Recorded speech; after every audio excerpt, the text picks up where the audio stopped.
What's going on, family? We here back for another episode of your Monday Rendezvous, Monday Quality Talks, MQT number 60.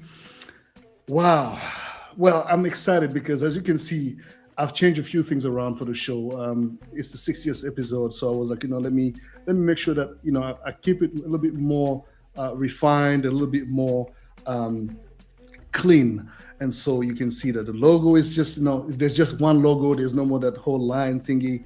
Trying to bring about a bit fresh, a hair of freshness, and we try to continue elevating the quality of the show. So, wow.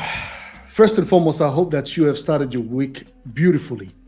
And if not, you need to know that it's going to be okay. You gotta keep your head focused towards the goal, and take it one step at a time. So as we about to start the show, I would like to first of all thank you for tuning in and for supporting this show, supporting the channel, and I'd like for you to make yourself comfortable. Get a little drink, get a little smoke. Your boy always got the cigar going. A little drink here. We're keeping it nice and easy. Because my guest tonight, this afternoon, this morning, wherever you are located in the world, it doesn't really matter. This is the internet. My guest is a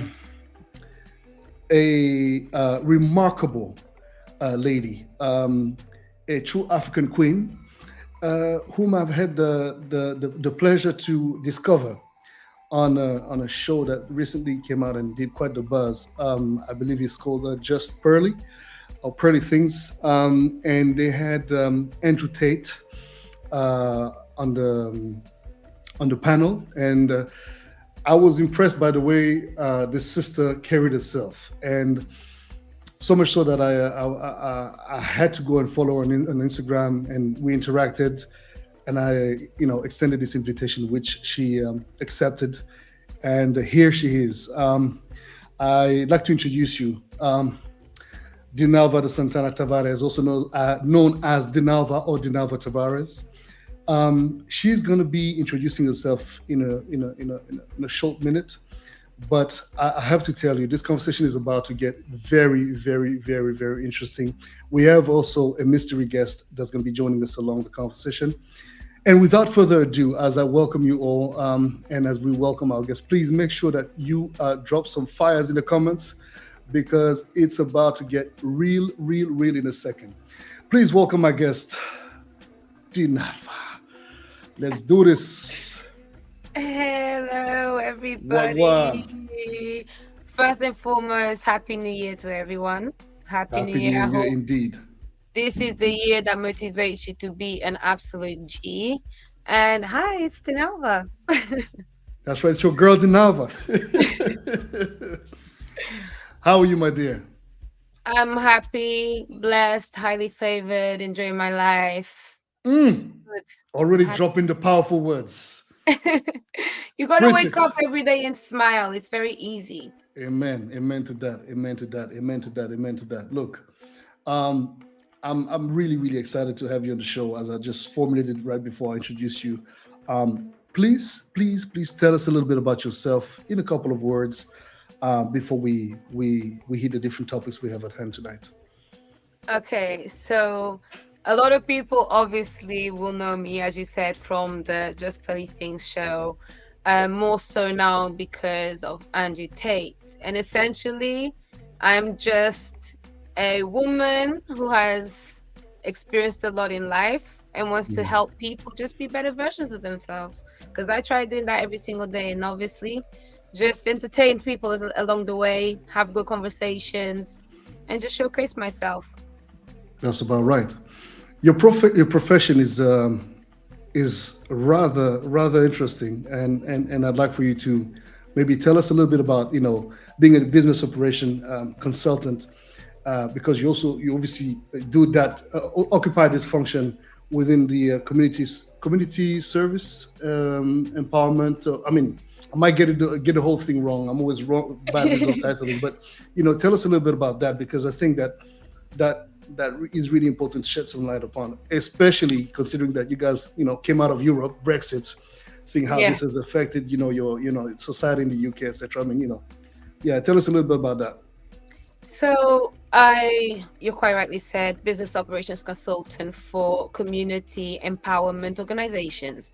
So essentially what that means is I help businesses or any organization, charities and so on, think, plan, and execute projects that are centered around community empowerment. So that is helping people that are usually misrepresented, that are not privileged in society, the forgotten ones.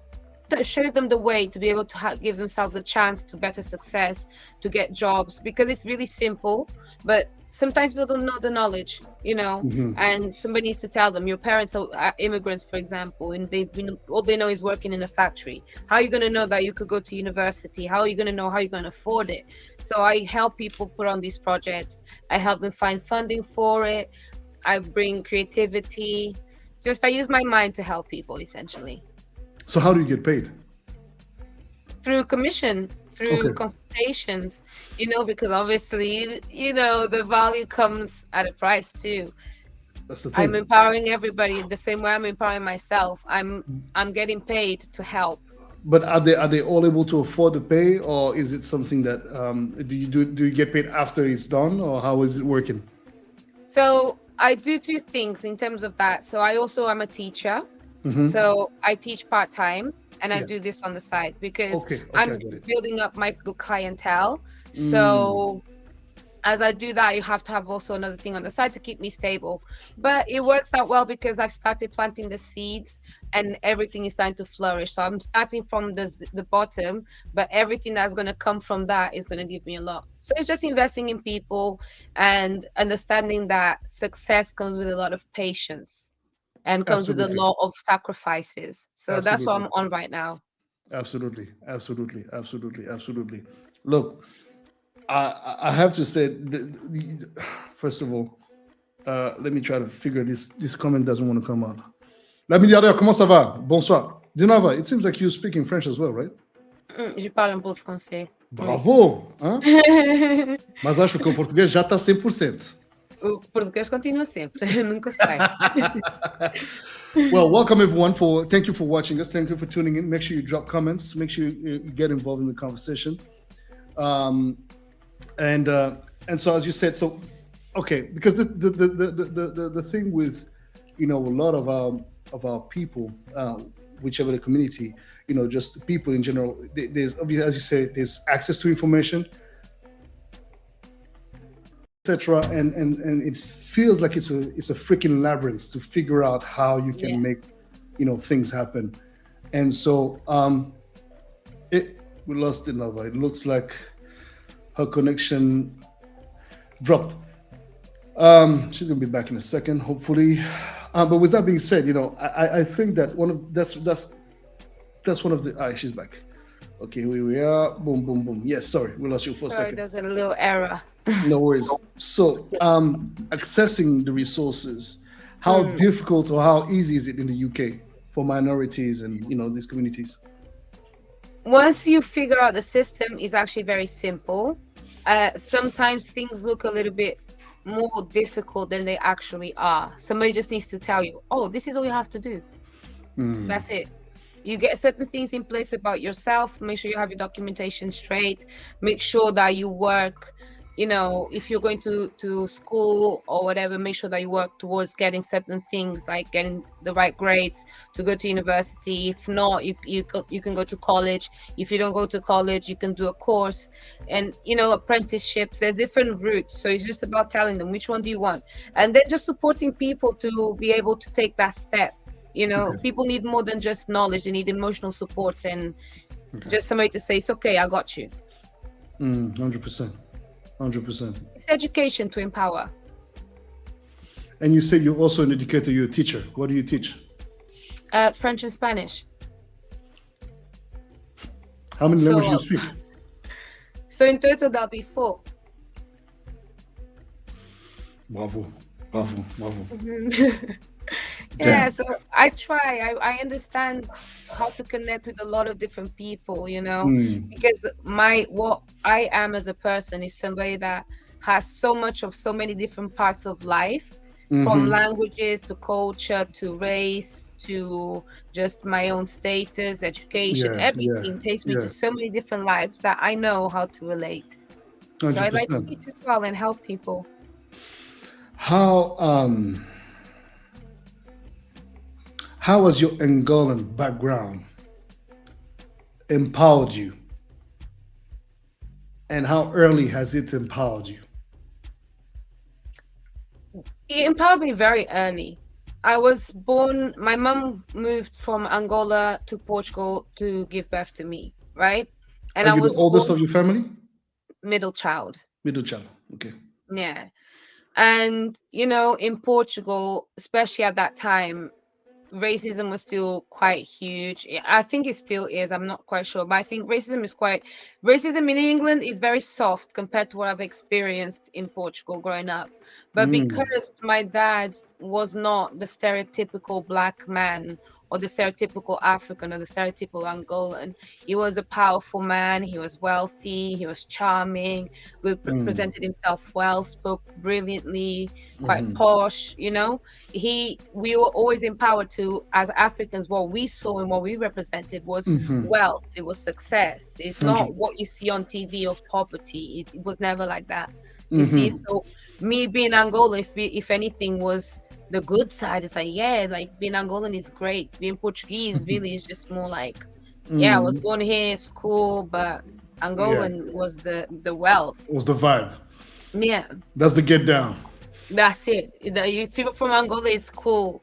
Out of all the African countries, Angola has got the most sauce. Joking.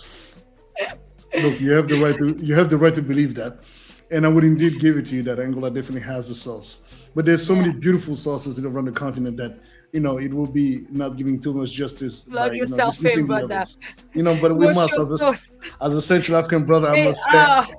But what's interesting as you travel around the continent, you realize. Sorry, I'm going to get a little closer to the microphone. Let me make sure that I arrange this camera as well. Look at this.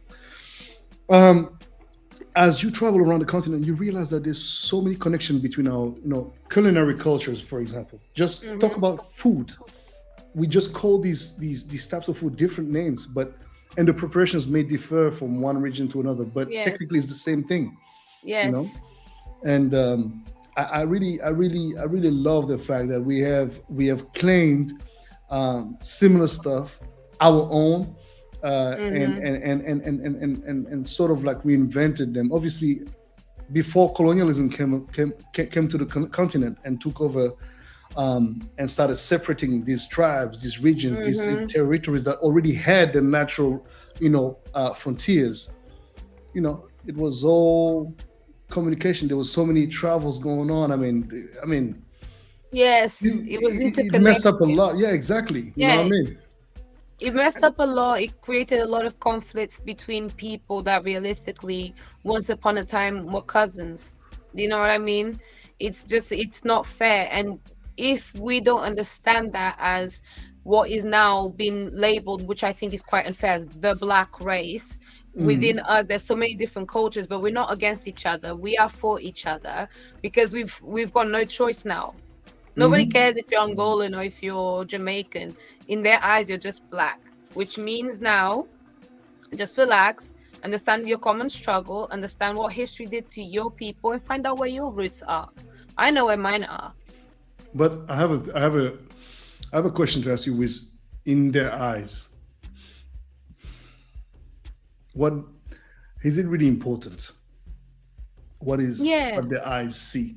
I mean, obviously, it's probably easy for us to say that since we are, if we apply colorism, which unfortunately is one of the plague that really is, I consider it a plague within our, um, community, the black community, which has a large spectrum.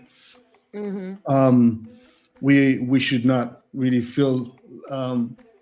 We should not be granted the right to speak on that behalf, since we are white passing, or at least I am more white passing than you are. You know, Mm-hmm. and I've realized that through the years, as we started entering this new era, and all this um, need to label and to put everything in a box, and oh gosh, it's very divisive. Very divisive. And I Mm, think the division happens really between us first and foremost. Unfortunately, not all of us, but there's a lot of that colorism conversation that really is a bit of an annoying topic. mm. Even though I do understand where it's rooted, where it's rooted. But yeah, So is it so much their eyes or just the way we perceive ourselves, which allow them to then look at us a certain way? I think it's both, you know. I think that, for example, for me, I spoke about my dad and I spoke about why I understand that he was a black man that was in a place that absolutely would have rejected him or otherwise. He was big and scary looking on top of that. Listen, he was big and scary. And Mm, all the people in that town, in that little town in Portugal, loved him. They had the utmost respect and admiration for this man. And I understood what made him different and what made him, despite being scary, be mm, somebody that was accepted and was loved, because there was a certain acceptance of who he is as a black man. He knows his roots. He knows that he is not what people stereotypically will think of him. And he has worked enough to be successful to show I'm black and I'm successful. yeah. So, I've empowered myself. So I don't even need to show you anything, but I just empower myself.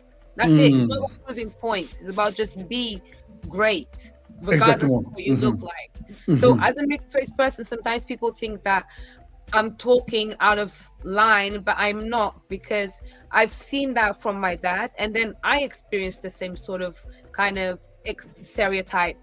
From people think that, oh yeah, you white people like you more. You may think that white people may like me more, but on the black side, I'm rejected a lot more as well. The same way I am rejected on the white side.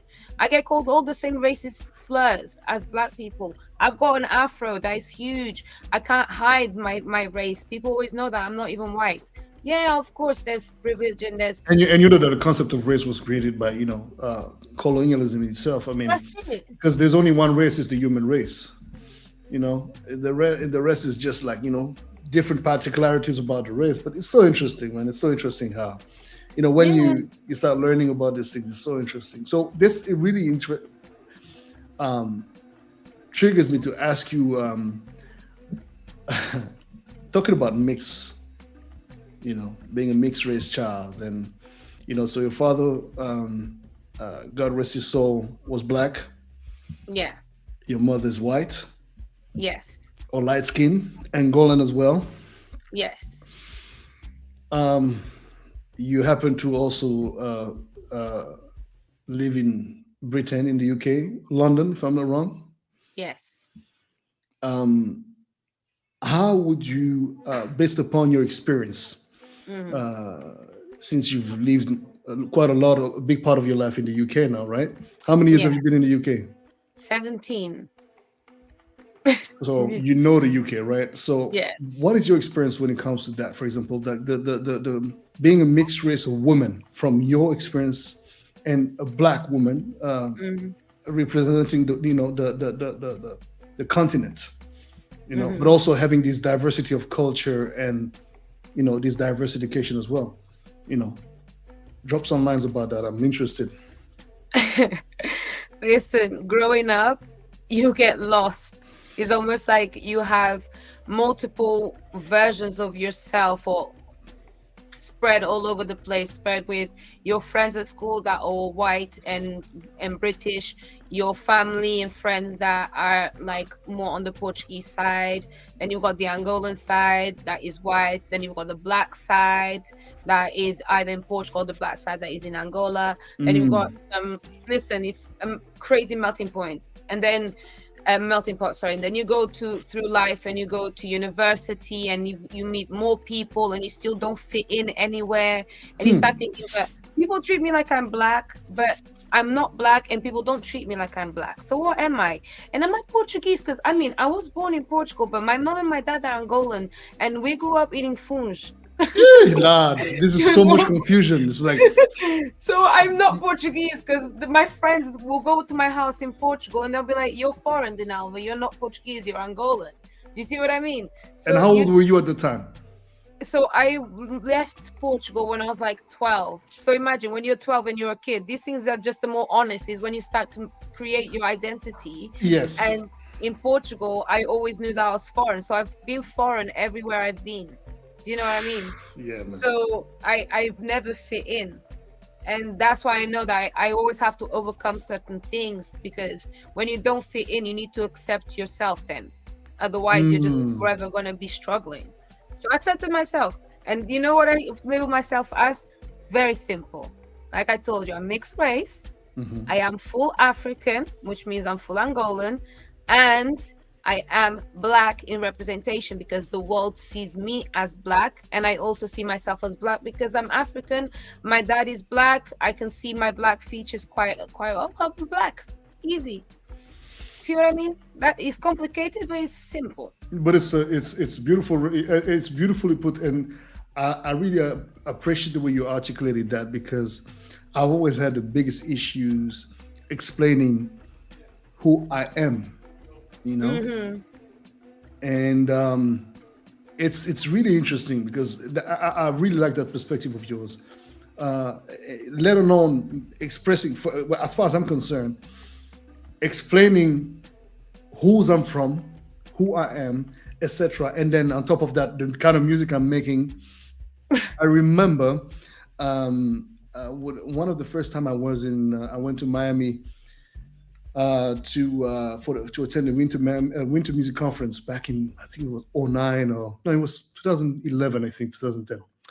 I'm in the line. I have to DJ at this hotel, and then there's this group of ladies that are, oh man, I'm so excited. I heard about this guy Boddhi Satva, man. I gotta check him out. I heard he's crazy dope. Da da da da da. And so one of my friend, my boy J Money, big shout out, Papa Keisha, come on. And I believe Keisha was there at the time. I'm not sure. Uh, and they tell the ladies, well, this is Bodhisattva. Yo, they didn't believe none of it. It's impossible. Really? You know, He Bodhisattva doesn't is, look like that type of person that should be yeah, able to make that yeah, music, to have that soul. that's right, that's right, that's right. And Keisha confirms he was there. He was there. Yeah. So they were just like, nope. And yeah, it took a little while before they processed it, because it was impossible for the kind for me to make the kind of music I made. You know, the drums, the patterns, the syncopations. I mean, they were like, nah, nah, nah. Well, you know, and I didn't take it any, you know, badly or anything like that. I was like, well, I understand. I don't get offended by that, because I remember when I first arrived in Belgium and I saw kids that looked like me. Not that I didn't see mixed race child back in Central African Republic in Bangui, the capital city, because there was, but I just had never seen people who actually looked like me, but had the same, you know, like me and you. For example, like I would see you, and I mean, you is more obvious, but I would see a guy that literally looked like me. I don't look African. Maybe Yeah. in my behavior, in the way I move, the way I talk, and you like, either this guy is a white boy that tries to be African, but there's something that's very confusing, right? Yes. They don't And know, so, like, what are you? Why are you like this? you know what I mean? And it's like, okay, when I met, there was a cousin of a cousin, so which is interesting. On my mother's side, who's white, Belgian American, a part of the family is also mixed Congolese. One of her uncle had a Congolese wife, and obviously all the children are mixed. And so one of their cousins, blonde hair, like straight up look alike. And until he started opening his mouth and started busting Dombolo moves, I really had this look like, who's this white boy think he is?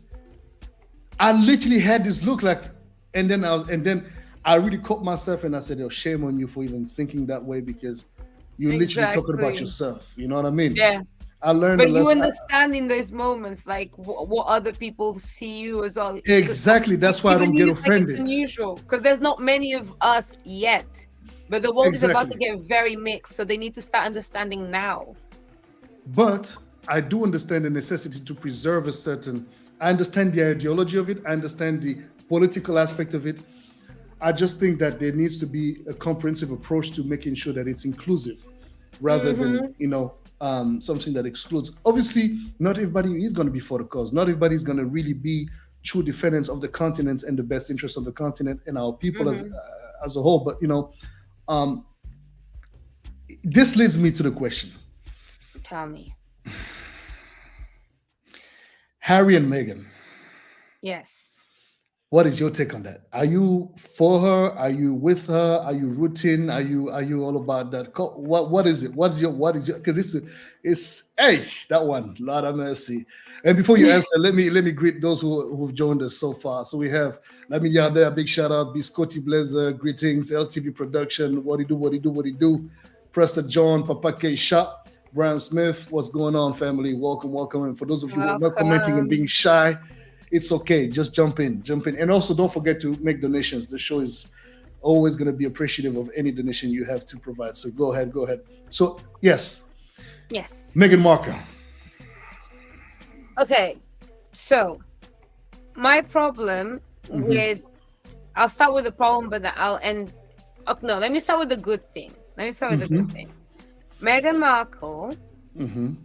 is somebody that, because she also has the same thing of being mixed race. So it's Yes. confusing. Even herself in America, like she has issues understanding what she represents and the privileges behind it, but also the truth, the fact that you still have, like, especially because her mom was the black one, you also need to understand like why she's with race. She was not very aware, she was very much protected and Mm. sheltered. So when she came to England, the problem is that she's American.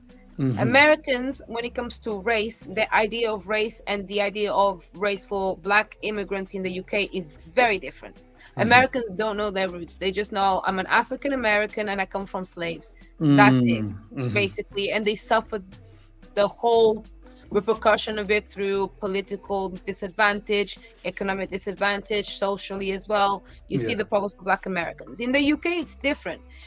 And I think that what Meghan Markle really suffered with is more like the cultural shock mixed with race. Because I feel like an Okay. African girl would have been able to handle being in that situation more than Meghan Markle, because at least with the African culture, you have a more understanding of that level of respect and what that institution represents, right? Okay. Yeah, So I for her, it understand that. was a Mm-hmm. massive shock. Of course, it's going to be a shock. Then race gets put into it. Race and culture together can be very complex. Do you see what I mean? Mm. So I think both of them, but it's this is still very new. They're both very confused about what this means, what that mix will mean. They don't know because they don't understand, and nobody kind of gave them knowledge of why it's important. You know what I mean? Mm-hmm. Meghan Markle, I feel like instead of being upset, I think realistically she should have sat down and she should have done a little reel on who she is and where she comes from and what her and Harry's baby will look like. Educate people instead of being upset, because a lot of the time racism is actually ignorance Mm-hmm. in Sure. the most innocent sense. Sometimes they don't mean any harm. They just don't know any better. Yeah, yeah, that's true. That's true.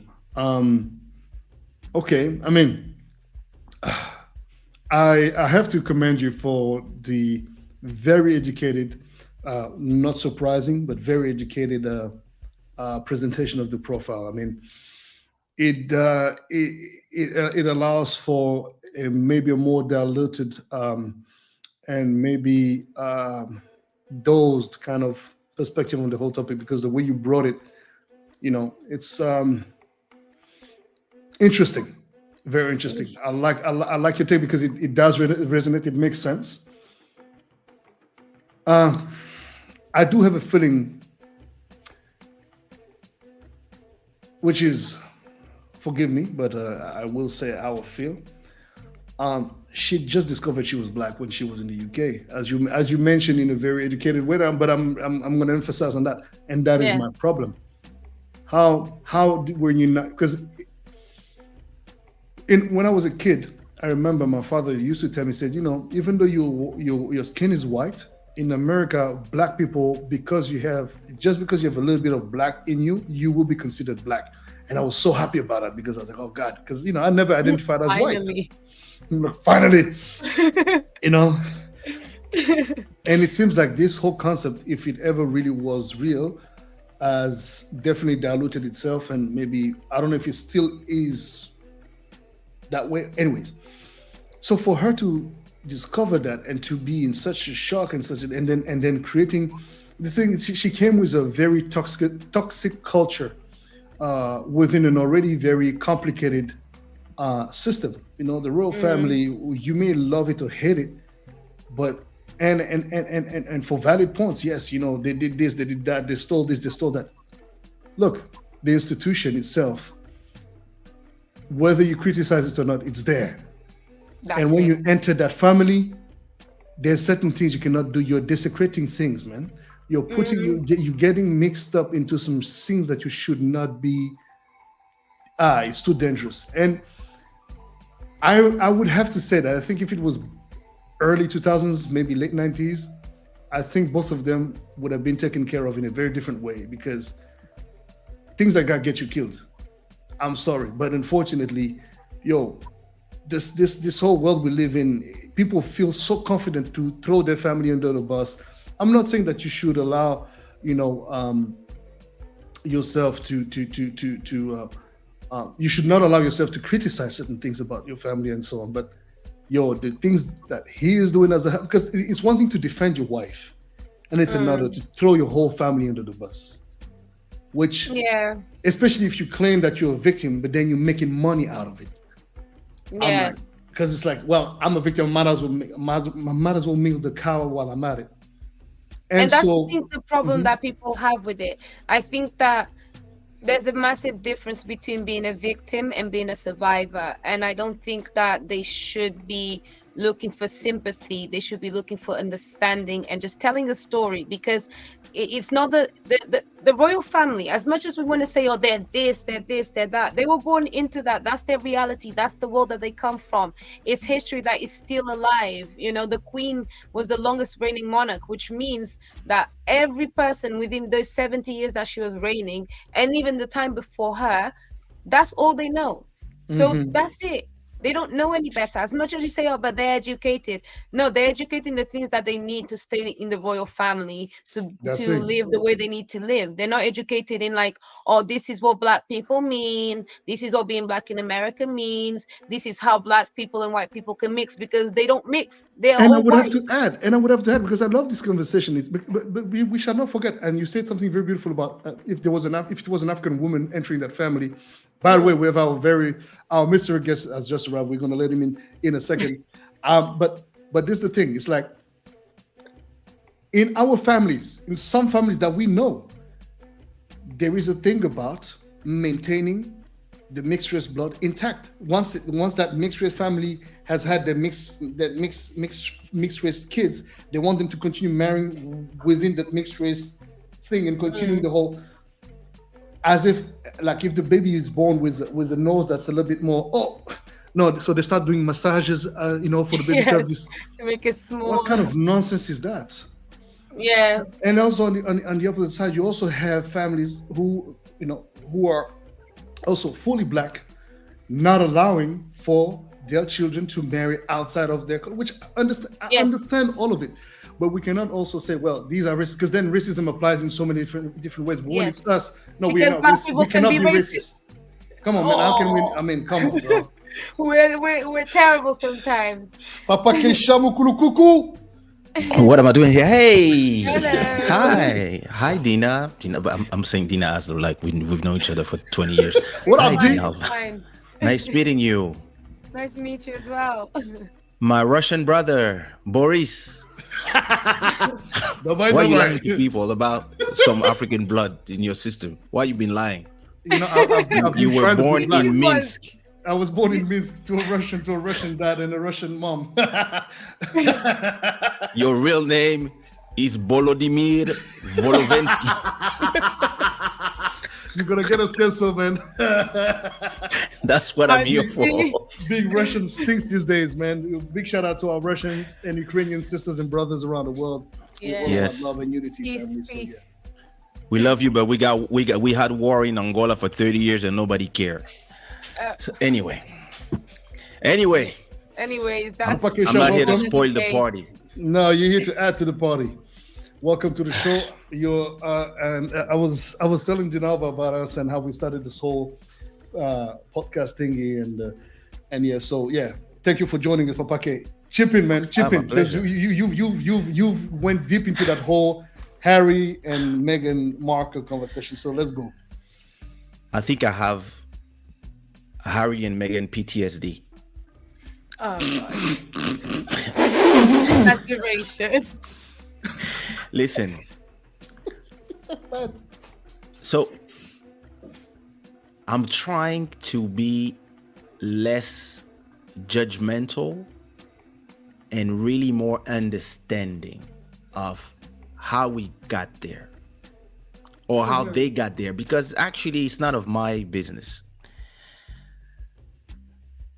And I understand it's a very interesting conversation. I'm actually the same mix as you guys in reverse, meaning that my 25% Portuguese blood is invisible, but it's there. Just like you guys, was born in Congo and then lived all around the world. So many years in France, so many years in Portugal. And I understand what it is to be of a mixed culture. And when I arrive in somebody else's culture, when I went to Angola, for example, I went there to learn and to learn what is kuduro, what is funge, what, you know, like being city to city, like how does it feel to kiss a girl from Benguela? I'm learning. And Americans, whether they are white, mixed race, brown, or black, they arrive in others people's country as people who've been taught their whole life that they are the center of the world, they are in the right, and they bring not only their culture, but also everything that's wrong about their country. The battle of the sexes, the battle of the cultural battle, the battle of the ethnies, all that stuff, all that confusion before. Yes, exactly, all that confusion. When I arrive in a country, when I arrived in Portugal 10 years ago, I didn't bring all the stuff from France, and I lived in France for 32 years before that. But I didn't go to Portugal and trying to change everything, trying to change the administration, trying to tell them how they're supposed to think, how they're supposed to talk, how they're supposed. You see all that stuff. Yes. I came humble, and it doesn't mean that I don't have my own traumas. It doesn't mean that whatever I was feeling, or even my cultural shock, even if it was just 2 hours away, it was still a cultural shock just for the fact that I had to go from speaking French to speaking Portuguese. But I tried to understand how it works here. Even politics is not the same from one country to another. But Americans, the French do that too. But the Americans are the number ones at that. They arrive somewhere, and the first thing they do, they're looking for, wait, where are the black clubs? Where do we band together? Hey, who are we against? And you like, all of them that are coming to Lisbon, the first thing they do is they try to band together. They're not trying to mix with other people. They're trying to recreate that battle of that oppression that they feel, but they left America for that. So here you have somebody that comes to the UK and realizes that paparazzis exist, where the worst form of paparazzi are in the US. So if you're an actress and you are in a popular show, so you should know what paparazzi does and what tabloids do. Now, when you go to the UK, please. Now, if you are in the UK, I understand that tabloids are a little different there, and they will talk about you. But if you arrive humble, you will not try to transform the UK into what it is not. Now, that's for her. For him, I believe that person has been troubled since his mother died, and I completely understand. But when you are troubled because of that, and you believe that your mother was killed by the press, because that's what he believes, then you can. I've got a different theory about that one. You know what he said? He said in the interview yesterday. He said, "You guys are the two experts to the topic, so I'm going to let you guys talk." I'm not. I was just. When I woke up, I read there was an interview this morning, right? And he says, because Camila was trying to become better because she was replacing my mom. Everybody hates her. She had to make peace with the press to have good favors and good press. And then she made a pact with the devil because he believes that the press is the devil and that they killed his mom and that everything that has to do with the media, the press, is evil. So if you are a beautiful light-skinned girl with a magic pussy, this guy is the perfect prey. All you need to do is tell him that he's your dad.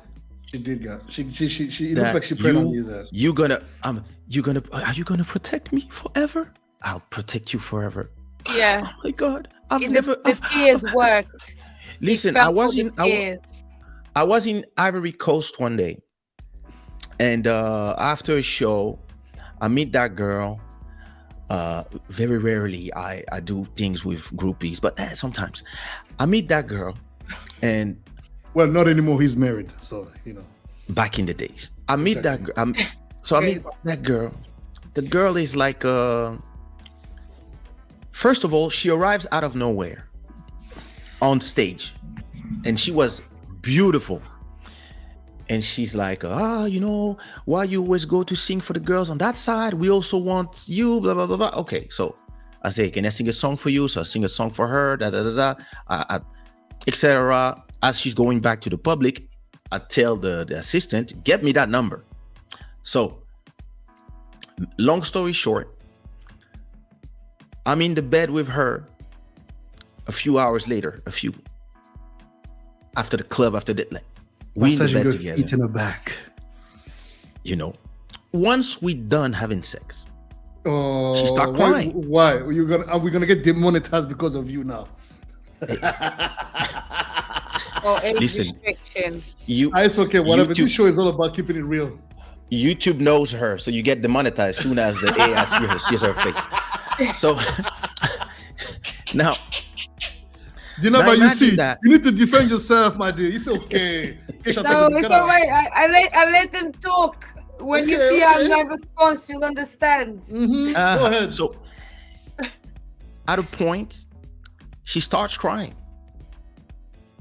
And I'm like, oh my God, what happened? Like, does she have any regrets? Like, what can I say? I say, what happened? Like, and she's like, I've never been so happy in my life. You were sent by heavens. Oh my God, I never felt so much pleasure and joy at the same time. Oh, listen, a little bit of my ego was like, yeah. But 90% of my intelligence was like, oh, that's a trick. That's a trick. And you know how I knew it was a trick? She had 2 iPhones. She was supposed to be poor. She had 2 iPhones. And I was like, Now, I'm a seasoned veteran. Now imagine if You are Harry. Your whole life you've been the number two. You've been the spare, like you say in your book. Everybody always treats you like, don't worry, your brother is gonna be the king. You can develop a little bit of jealousy or a little bit of resentment, and then he has the best girls. He's the better looking one. As he said in his book, he was so happy when his brother started losing his hair because he looked less like their mom. There's a lot of what he's doing right now. He's doing like we say in French, a ciel ouvert, an open therapy for all of us to see. In reality, this is somebody who, just like Kanye West and all of these people who are more famous that they can handle, he's actually self-immolating in front of us, and she arrived exactly when he's ready to eat. Oh my God, your mom died? Protect me. You could not protect your mom? Protect me from the press, the devils. And he jumped right in. So I have a little bit, I have a lot of understanding. Hero mode. We've all been there. The guy on your right is the king of that. Whenever he sees a psychos, he wants to protect them. Hey, Keisha, moi je n'aime pas tes bêtises. No, look, Keisha, as a matter of fact, you yourself, you're one of the president of the psychos. So I learned from you how to get rid of them. You guys, no, but listen. Go ahead, Dinalva, go ahead, please. Tell me. That's the power of a woman, Sometimes when you show kind of, oh, I'm scared, I'm vulnerable, that's when a man activates the whole, okay, I got you. It's me and you against the world, because he loves her. Do you know what I mean? Even the fact that he took her to Botswana or whatever, like, she responded well to wanting to learn about his world, but his world is not Africa. As much, if his world is Africa, then relocate there and take her there. But no, your world really is Britain, is these like stiff people that are like that, because that's just how they live. And you brought your wife there, you already feel like you're second best. Do you really think that the second best, bringing a black girl into the royal family, into the palace, is going to be something that they're going to like? No, of course not. They don't mix with race too much. Do you know what I mean? You're doing something very, very new. And then on top of that, before the Queen's uncle, he married a divorced American and he abdicated the throne. So this is like a repeat of history, but Harry is not really that important. He's not a king. He's never really going to be king if William does well. You know what I mean? He's number 6 on the line. Yeah, so this was something that she kind of like stirred up something that could have been handled differently, because she too is ignorant. They are both two ignorant people trying to talk on race. I have a question for you. Do you believe that maybe she thought that she struck the metal? Like, imagine, you arrive in Angola, you meet that guy in Angola, he's actually like the third son of the president, and you believe like, oh my God, I win. And in reality, there's other 2, 3, 4 levels on top of this. And because of your ambition, it's not enough for you. Because if you read that book, it's full of, our manor was smaller than them. We only had 2 rooms. They had this. So we had to spend millions to change our castle to the competition. It's a nice problem to have. And like sometimes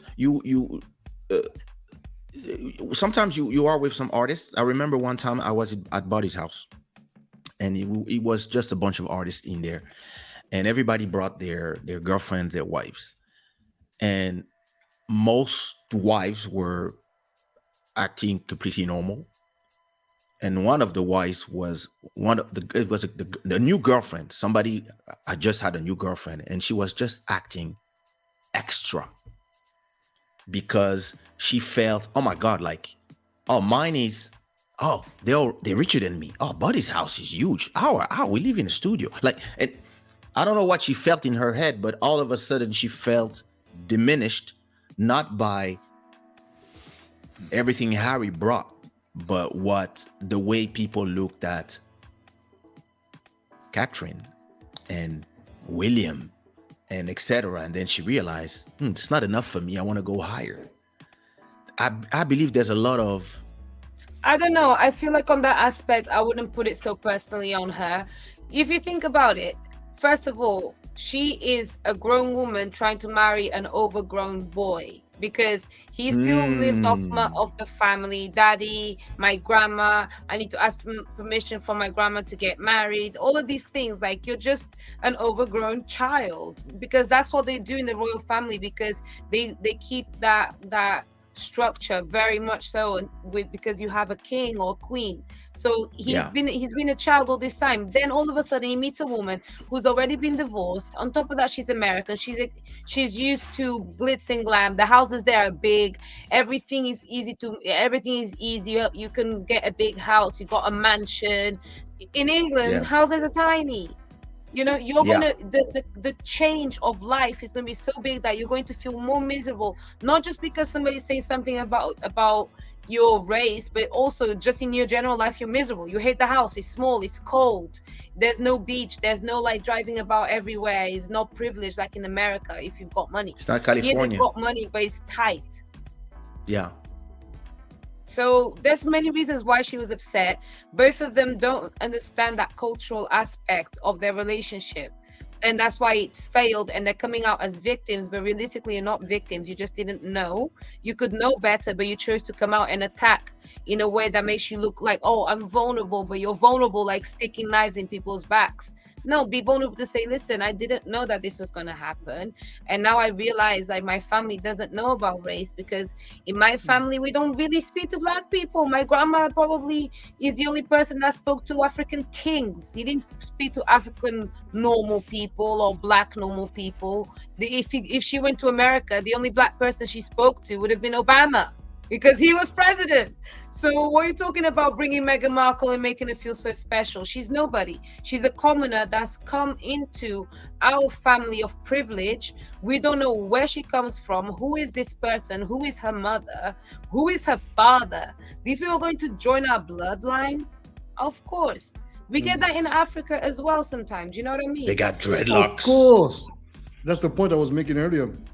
Because, you know, we talk about, you know, I think Prester John, he was in the comments saying something about, you know, she knew very well she was entering a racist family. But you put it in a very interesting perspective, Dinalva. It's not so much a question of racist. It's just, that's just what it is. That's all they know. And maybe, yes, there is certainly racism. It's their culture, though.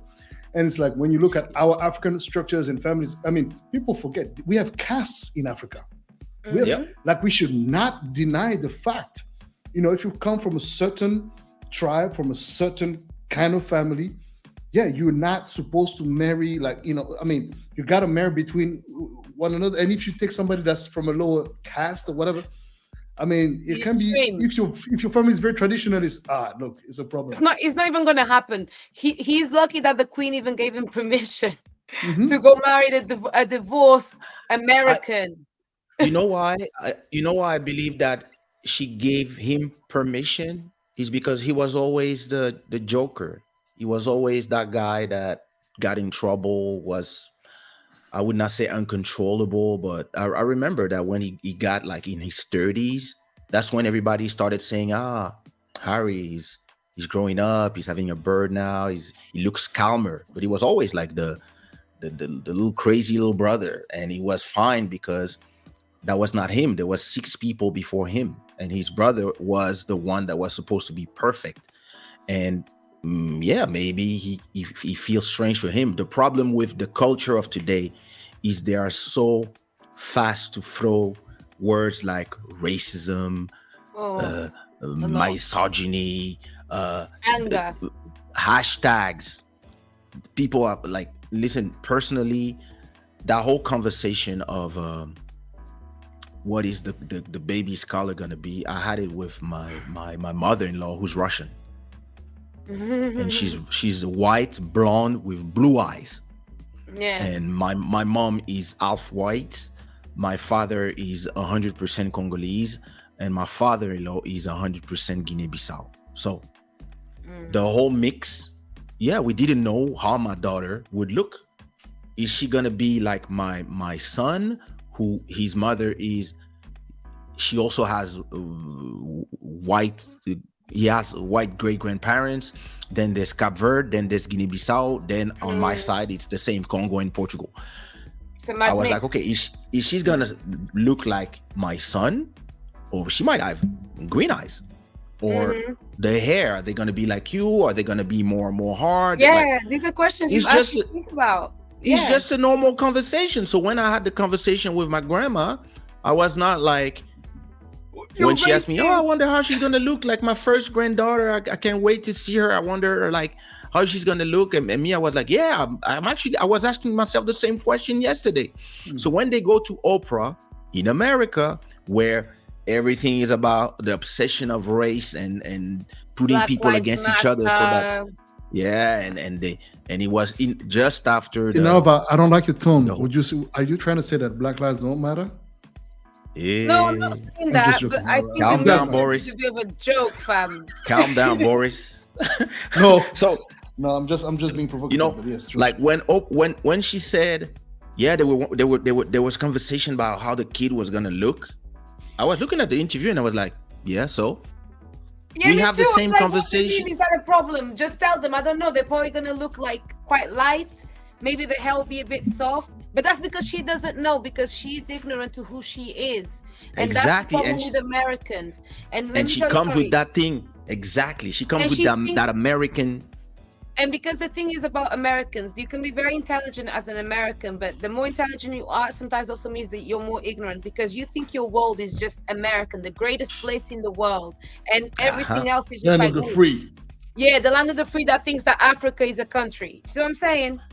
That's the kind of people that they are. So Meghan Markle, when she came into the royal family, you think, okay, UN ambassador, she's a smart woman, good credentials. As an actress, she's relatively clean, great. But you did not realize she's ignorant about what it means to be her color, to what it means in other cultures, in other worlds. She came very pompous, but she actually did not know a lot.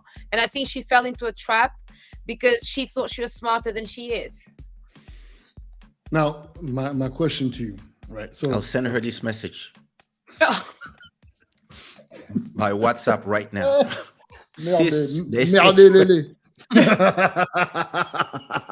Oh, don't send her this. My sister, power to you though.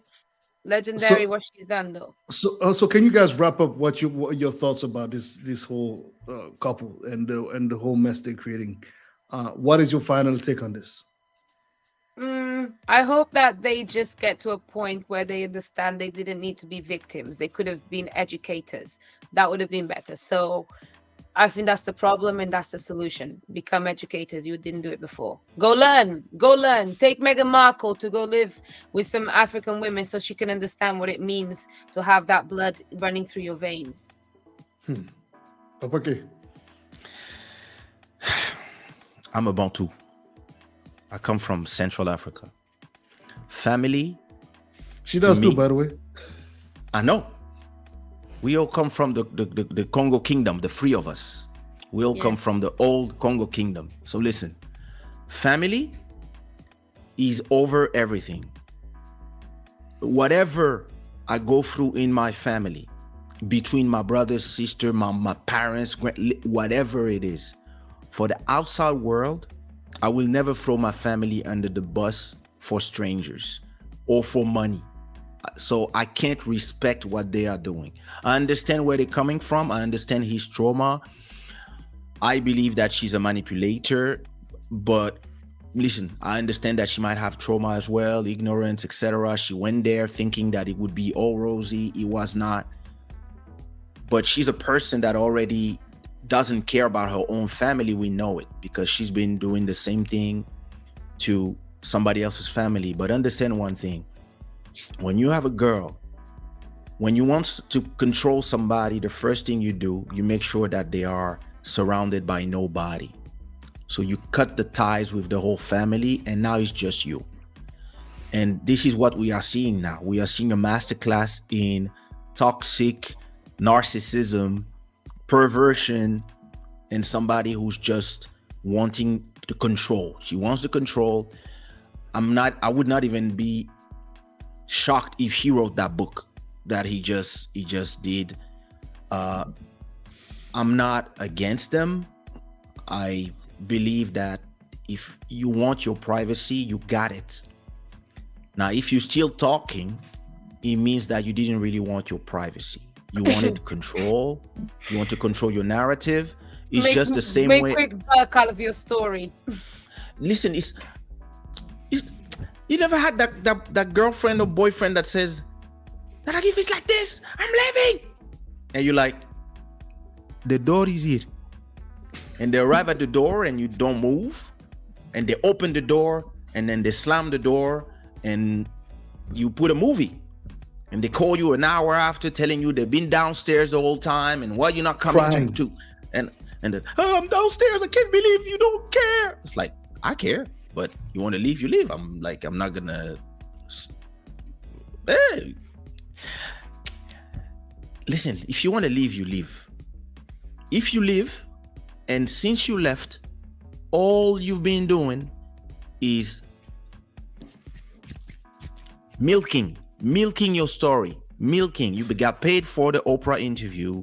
You got paid for the podcast. You got paid for the Netflix series. You got paid for the books, because there's a lot of books. Apparently he signed for 4, but in reality you have nothing to say because you wanted a Cinderella story. Exactly. She came, she thought she would be in Disney World. She was there talking to Beyonce and the CEO of Disney's. Harry was like, oh, she's a great actress. She could play in a movie. And Beyonce and Jay and the guy from Disney were like, these peasants. Like, I can't believe that this idiot is a prince. Listen, come to Congo, Angola. We're gonna show you what is royalty. We're gonna show you what is family. These guys don't have no idea what family is. I understand that she doesn't. That's why she really destroyed the bridges between him and his family, because she doesn't really care about her own family. And now both of them, all they have around them are yes men and people who are getting a cut from all the deals. And that's a horrible place to be. You need people. Sorry, one thing that I will not do is like say something so like negative about a sister, because I know that it's not because she doesn't care about her family. I think she doesn't understand the family structure the way that his family is done, because his family is a generational family. Her family is 2 people, they just bumped into each other, they had a baby, they separated. That's what she knows to be family. And then it's my mom. So because she doesn't know the what it means to have like a long lasting family where you have granddad and great granddad and all of this history, so her value to it was not as much. It's not that she wants to do it bad, it's just because she comes from a different background and she didn't understand how those differences could actually become a problem, and they mishandled it. So she's not they fucked it up. So she said everything that I said, but in icing on a cake style, in a diplomatic way. Yeah, but because she's not that bad. She's just she's not. Man. I don't listen. Dinalva is bringing you the proper construction of the phrases. Dina, all the crazy people I met in my life, none of them were bad people. They were just either lost or not educated, XYZ, and he made them bad to me. It doesn't mean that in her head she's not like a Machiavelli. I don't believe that she's that smart. She's just about herself, because that's the way she survived up to here. So listen, I could be her friend. Actually, I have a friend that makes me think of her. I cannot give any, because we are in the public, but Boddhi might think of who I'm talking about. We have a friend. Of course. She makes me think of that. And when you talk to her and you're like, sis, you crazy, how could you do that? You're gonna get yourself killed, and me with you, just because I know the secrets. But in her old construction, she's gonna be, hey, listen, from where I came from, I'm not going back. So that's what I'm gonna do, and it works. And she's hated by a lot of people and loved by other people. She's a hero for some people. It's a 50-50 thing. It's a 50-50. Now, can you live with that? The problem is here. Do you assume living in that position. No, she doesn't want it. I don't think she does, and I don't think. I think she does because she just wants to be at the center of attention. I don't believe that he does. I believe that he's stuck in there now. Put two babies in there, it's over. She's gonna be, worst case scenario, she's gonna be your baby mom forever, and she's gonna cost you a lot of money anyway. So it's over. So just listen, let's burn it all. It's okay. I think so I'm sad for him.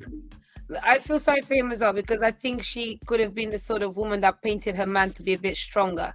She's painted her man to be vulnerable in front of the whole world and be like, yeah, he cries, and look, he does all of this for me. That fucks with the man's ego. Quite seriously, she should have done it different. Yeah. Listen, she could have.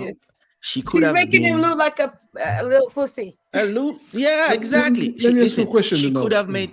She could have made that guy. She could have just been that person that whatever people say, I'm here, I'm good, I'm amazing, I'm so amazing that after like 6-7 years, nobody can say stuff about her because she's just so amazing. And she failed at the job because that's not really what she wanted, I believe. She just wanted her prince and to be there and have everything she wanted. And then people start talking bad about her. Some people, I know a singer. She said, I don't want to be a singer anymore. I was like, what you mean? You number one. You did like, your sales are like twice everybody else. And she was like, I don't like people talking about me. I said, but it's people on the internet. You don't care about them on Facebook. Like, I want to go back to the dark. And she did. Some people are not made for the, that type of spotlight. Because so now this begs the question.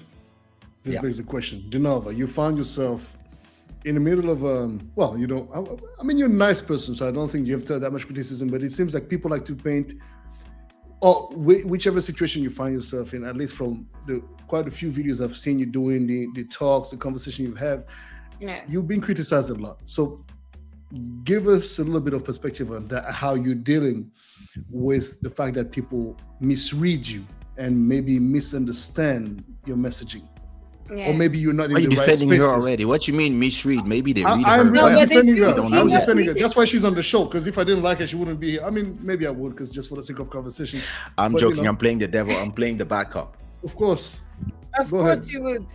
Look, one thing that I understood very quickly about myself is that the way I look like is going to make people think things about me and assume things about me from the get-go.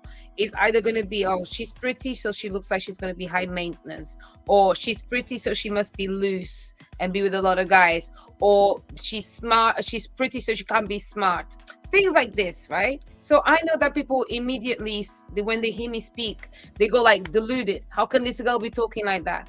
No, what you look like can tell you a lot, but what's in your brain is different. So I know that when people say certain things to me, when they say, oh, look at this masculine woman, she'll never find a man, she cannot be a wife. In my head, I'm like, I look maybe like I can't, but I can.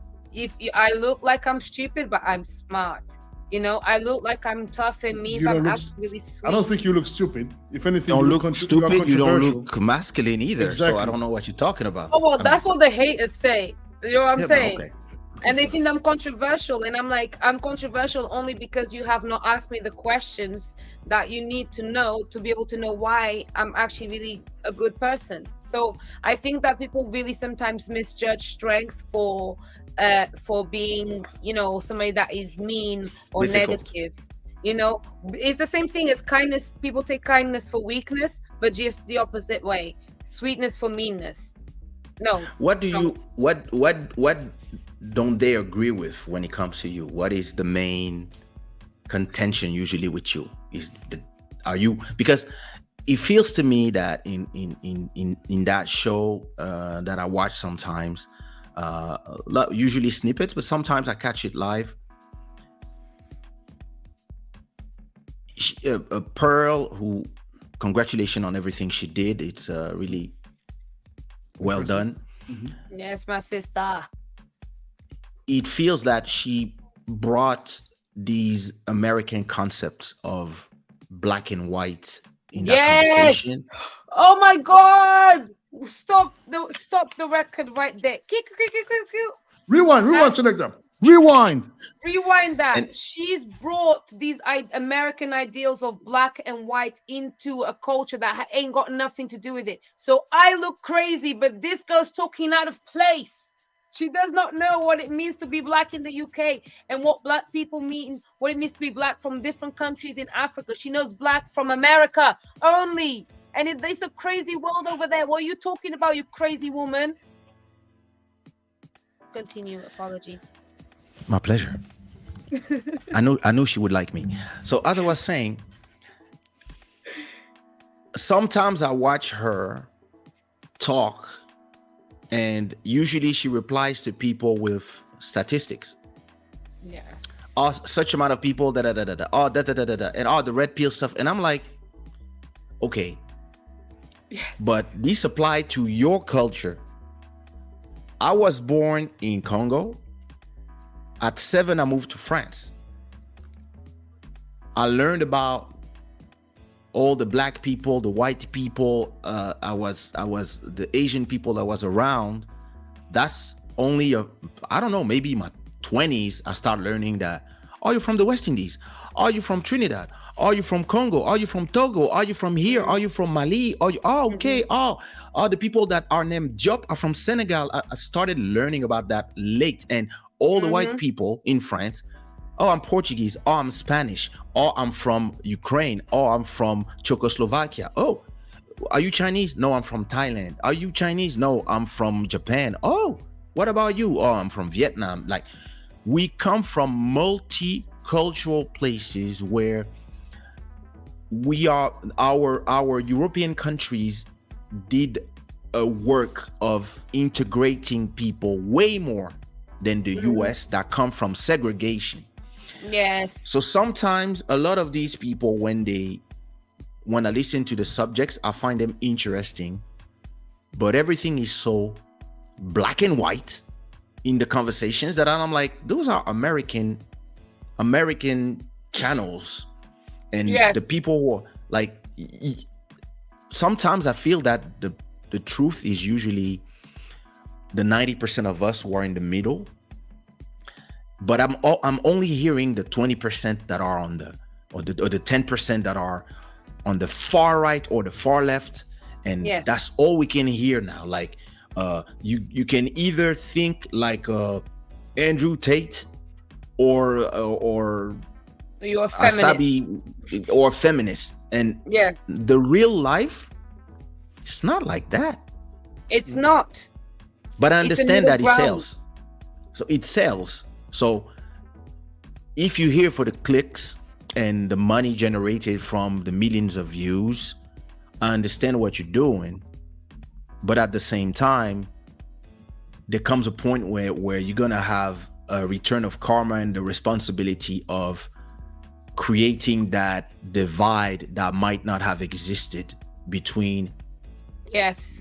forcing people of thinking one way or another. And it ties to what we were talking about Meghan and Harry. Everything is not about race all the time. Everything is not about victimization all the time. Sometimes it's just, listen. What's the solution? The solution is listening to each other, but people are not listening to each other. People are just, and one thing I would criticize from all these channels, like Pearl's channel, is the clickbait titles. And I know it's on purpose, Provocative. I mean, sometimes I look at, I'm going to see your face, and I'm going to see modern women destroyed by da da da da. And then I'm like, huh? Okay. When I put play, I'm like. That's exactly what got me interested, because obviously, I'm following. You're misogynist, I understand. But for me, who's. No, I'm not a misogynist. People, I'm not misogynist.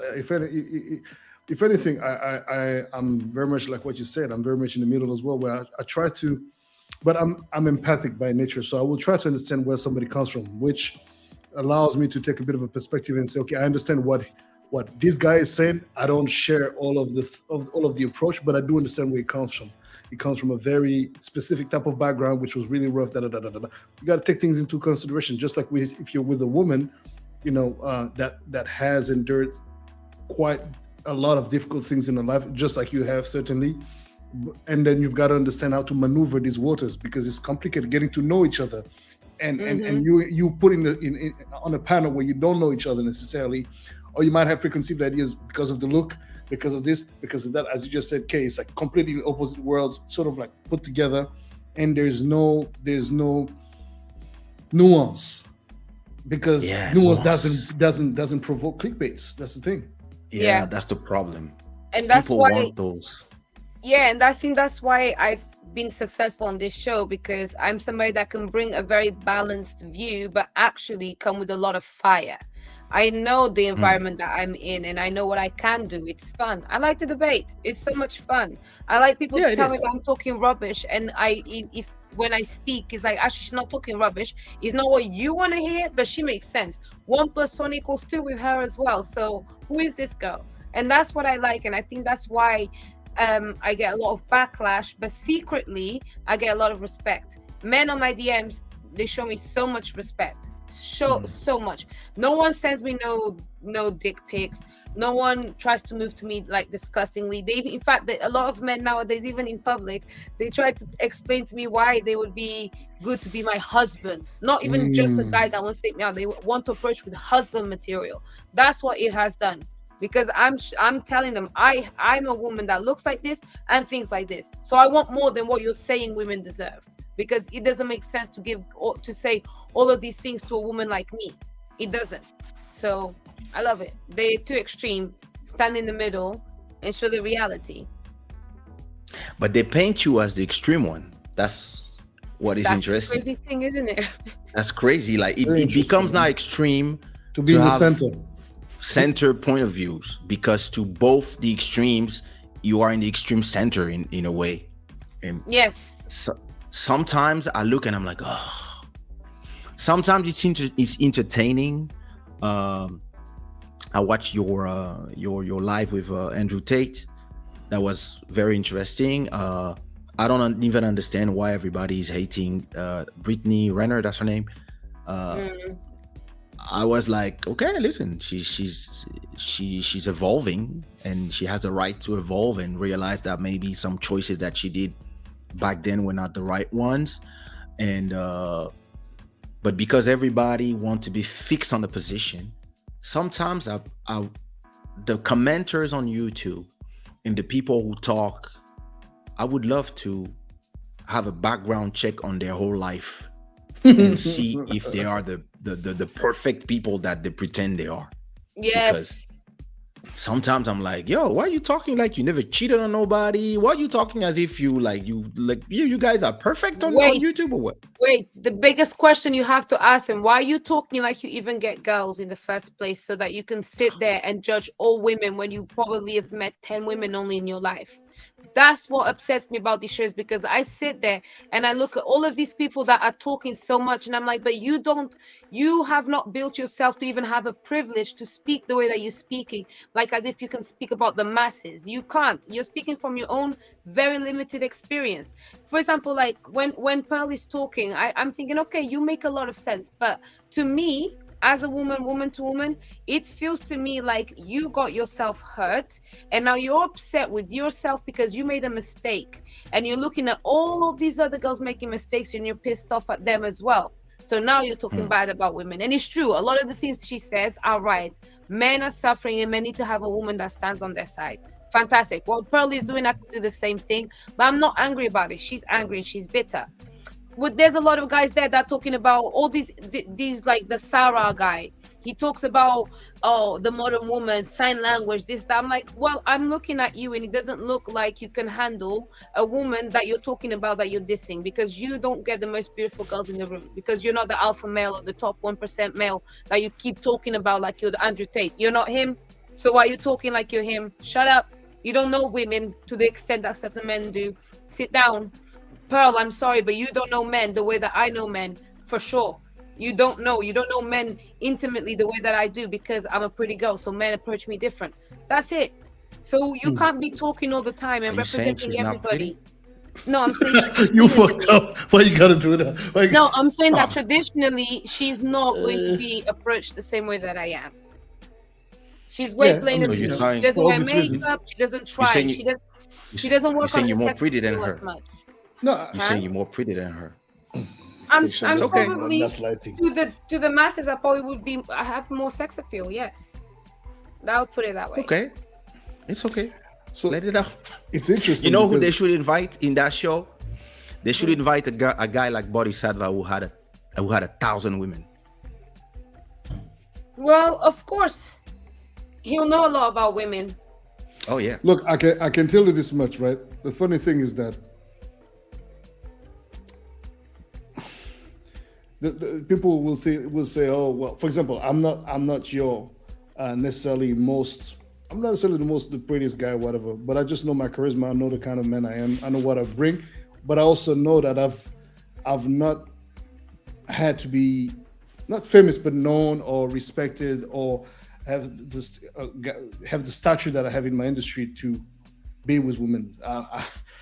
Since I was a kid, I was attractive. So it's not a thing where I just discovered that, this, you know what I mean? A lot of people come to realize that, when I'm hearing about, like, for example, when actually that conversation with you guys and Tate, and he was like, when you're 20 years old, you're still not getting laid, That's not my reality. If anything, when I was 20, I got involved and I fell in love with this girl at school. And when I was 18, 19. So I got stuck on that love because for the longest time I was a romantic. Mm-hmm. But I had access to so much women, and if anything, I actually didn't want to get involved in them because I was so in love with that other chick. So so I don't recognize myself in this kind of conversations, but I do understand that, unfortunately, you can be a good-looking guy and not know how to approach a woman.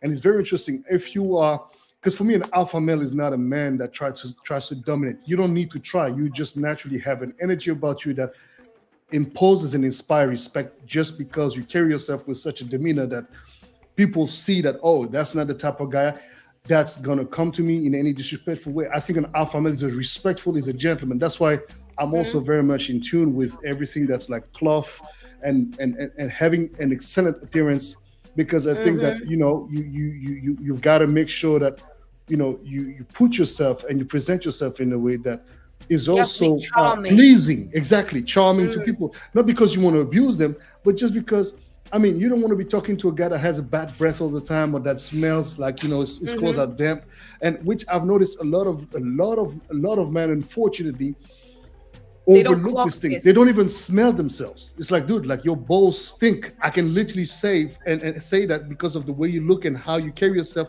I know you're not. I thought you smelled it. I was about to ask questions. I don't know. No, but you can just tell. You can read people. Like your freshness, your cleanliness, it will impact how other people perceive you. So you understand that even what you look like is part of your power. Can to add to what you're saying? Like, I learned from a big brother, actually somebody that actually was the age of my dad, is the age of my dad. Sorry, still alive, thank God. And this man was like, look, as a man, when you're gonna get intimate with women, you gotta make sure your shit is on point. You gotta make sure that your everything is clean. And not that I didn't know of these things, but I didn't know that, for example, like baby powder, for example. Baby powder your balls, baby powder, your intimate parts. And of course, if you do that too, of course, it's maintenance. It's a question of maintenance. Like, you can't expect it for a woman to have a pum pum all clean and all that, so you can get down on her, and she gets down on you, and you stink, and you have, because I'm a man. Now you can have your nails looking like shit, man. You gotta take care of yourself. That doesn't make you any less of a man. If anything, it makes you desirable by your woman, or by the woman that you decide to be with. And I think that also your mannerism, but again, a lot of, if you look at, for example, some of our older, the older folks, when you grow up as a young man, you're gonna have these men that are bitter, or these women that are bitter, that will give you, like, that will tell, because you hear that from certain women. It's like, you gotta treat a bitch like that. Okay, it's like, I get it. For example, if a woman talks back to you, there's ways, if you again, if you've dealt with your ego, if you dealt with all of these things, and you learn that through time, right? It's not all of a sudden it's not an acquired taste. I mean, it's not a granted taste. You acquire it through time. So it's like learning how to even interact with a woman is something, and how to look at a woman. You can't just be looking like, how you listen. It's something that is so simple, but you have to just get it right. You can't approach with too much like compliments on her beauty, because you may come across as a perv. So come with something original. A pretty girl especially, don't come with her with basic talk, because she's heard that from a million guys. Be creative, be confident, be clean, fresh, and composed. That's all you need, and you're an absolute G with the girls. That's yeah, it. but you say that, but yet I looked at your stories today on Instagram, and all that is great, but it's not enough. All that is great, but it's not enough. All that is great, but it's not enough. And I understand the point you're trying to make, or you're making, but you're not being clear enough as to what you mean, because you showing on this IG stories all these good-looking guys looking great, dressed up, looking fine, whatever, and it's still not enough. So it's like you're also sending a confusing signal to a potential partner for you, who will be like, shit, what does it take for this woman to be satisfied? Because it seems like every aspect of the ideal male that we think we need to match seems to be not enough for this woman whom I desire and I see myself with, because I truly think that, whatever. Then it's almost like you're creating a golden prison for yourself, where you become this inaccessible thing, and then you're gonna have frustrated men that can eventually start feeling, you know what, fuck it, I'm gonna treat you like a little, because that's another thing. Gotta treat you like a little bitch. Because she's being treated like a little princess by everybody. Let me show her. That's the other thing. There's a moment, and again, but it requires really emblematic, charismatic male figures to teach you how to carry yourself in the presence of women, and also charismatic women to tell you how to carry yourself as a woman.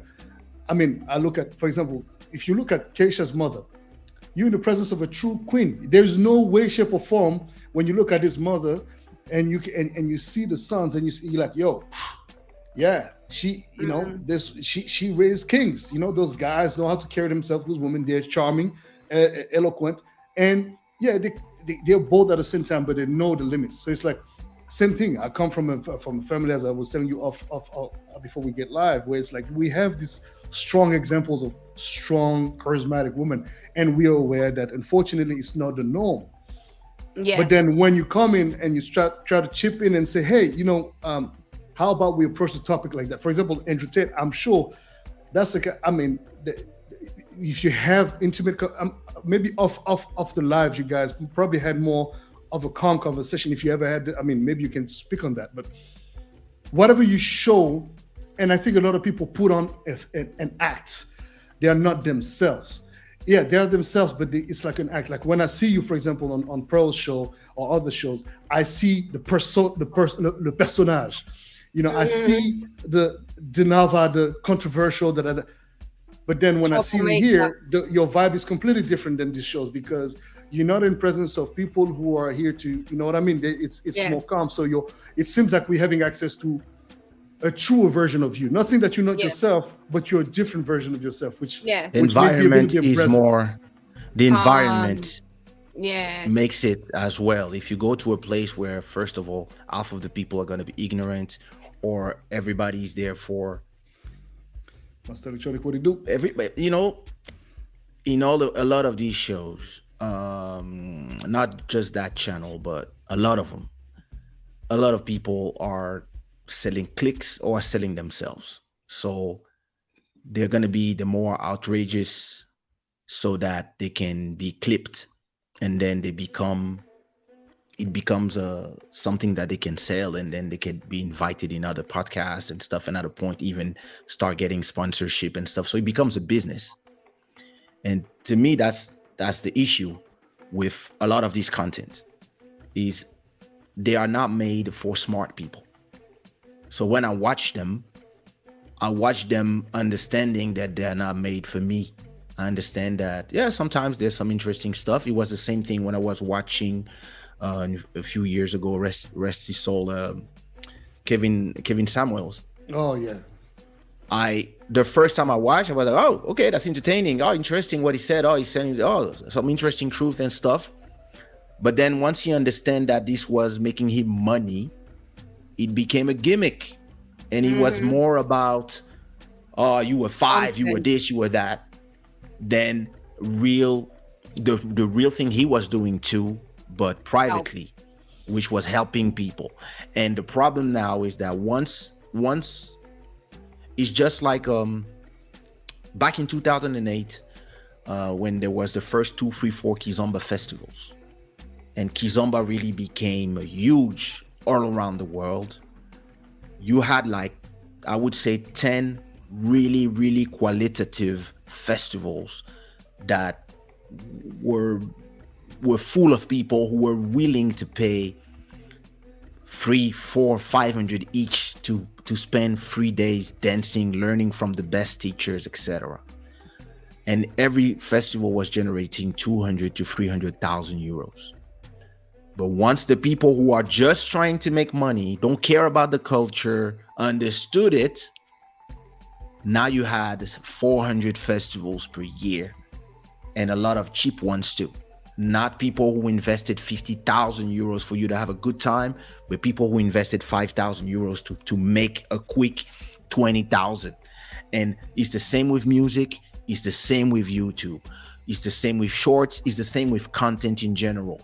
Once somebody makes a lot of money, makes a lot of followers with something, everybody else comes, and now everybody's rating women. Oh, you were 6, you were this, you were that, and it just becomes gimmicky.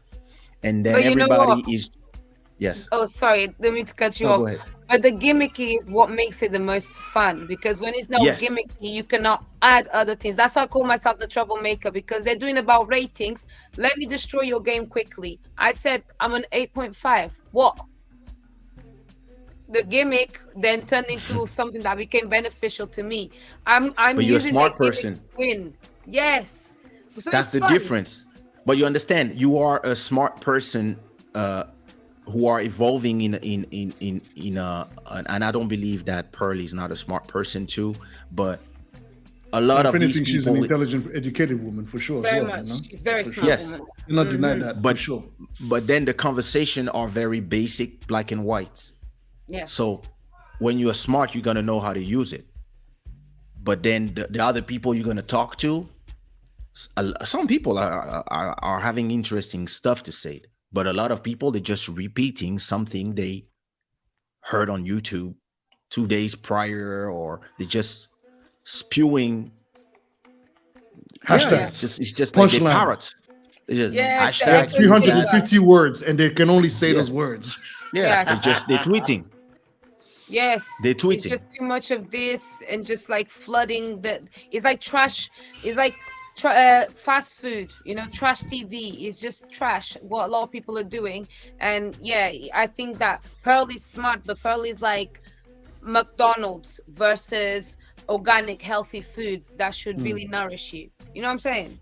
But yes, and no, because I would then no. Okay, there's nothing wrong. You can be McDonald's, but still try to be conscious and try to give a message where it's like, consume this, but know that, you can still try to bring a bit of awareness and a bit of an empowering message when it comes to, the kind of information you're providing, which I've learned things through that show. The numbers, to Keisha's point about her dropping a lot of figures and stuff, but it's interesting nonetheless.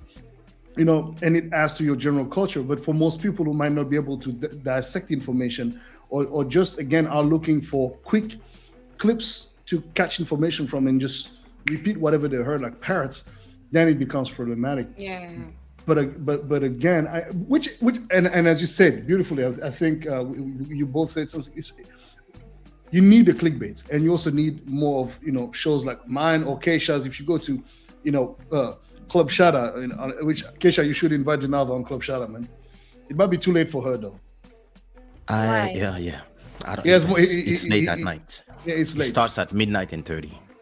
So. Okay, yeah. But it's on Wednesdays and Sundays. So, anyways, you guys can figure it out. But I mean, we can figure it out. I truly believe that again, I really enjoy this conversation and this perspective, because that's exactly what I'm trying to bring. It's like, okay, let's have a different perspective on this conversation. Something that's more quite gives you more space to express what you mean, and the format that my only complaints with these shows where there's so many people on the panel, there's too many people yapping at each other. There's not enough time for everybody to develop their concept and their ideas. Yes. And therefore you don't get to understand what that person is actually trying to really explain. Because the moment you say something, then Auntie jumps and say da da da da, which she had some points as well. But you can say it becomes a bit of a bickering. Like, that other girl and that this, and it's like da da da da da. It's like, it's so loud, it's too much. And that's the thing. I think for me, maximum is like 3 people. When I have like conversations in smaller panels, it's so much easier because my thinking is profound, which means that if I've every time I speak, I've got 10 seconds before somebody's cutting me off and then wanting to counteract me before I even finish my just introduction to a point, it's very frustrating. And that's why they are able to take certain content from me and paint me as a modern woman, as a feminist. But I don't mind, because I understand that the clickbait that they're providing for me is great, because I am not a feminist and I am I'm an evolved woman with traditional ideals. Do you know what I mean? So I love it. It's just, but it's not for everybody. And I think right now Pearl is going to get to a stage where she's going to have to diversify her content, but because she's going to need women now more than men, but women don't really like her and they won't support her, and the ones that will support her won't be entertaining. But why not? So, why do women not like her, or you, for that matter? Because you both seem to have quite antagonistic views from your fellow sisters. Yeah, I mean, this is the thing. If the tone of Pearl's show was different, I would have been on her side for a lot of things, because I am a guy's girl. I know the struggle of a man. I know how difficult things are, but I'm also a woman. And on those shows, I need to speak up for the girls, because they are not fair on women that really go through it. You know what I'm saying? But if Pearl was a bit nicer in her tone, there will be girls that would agree with her more, and more of the normal girls, more of the real girls like us that like to go to work, that are more independent. These girls are not going to go and subscribe to No Wife School, because you're not nice. I'm going to go there, and I know you're, as my sister, you're going to use me for clickbait and to make me look stupid. So I'm not going to support you.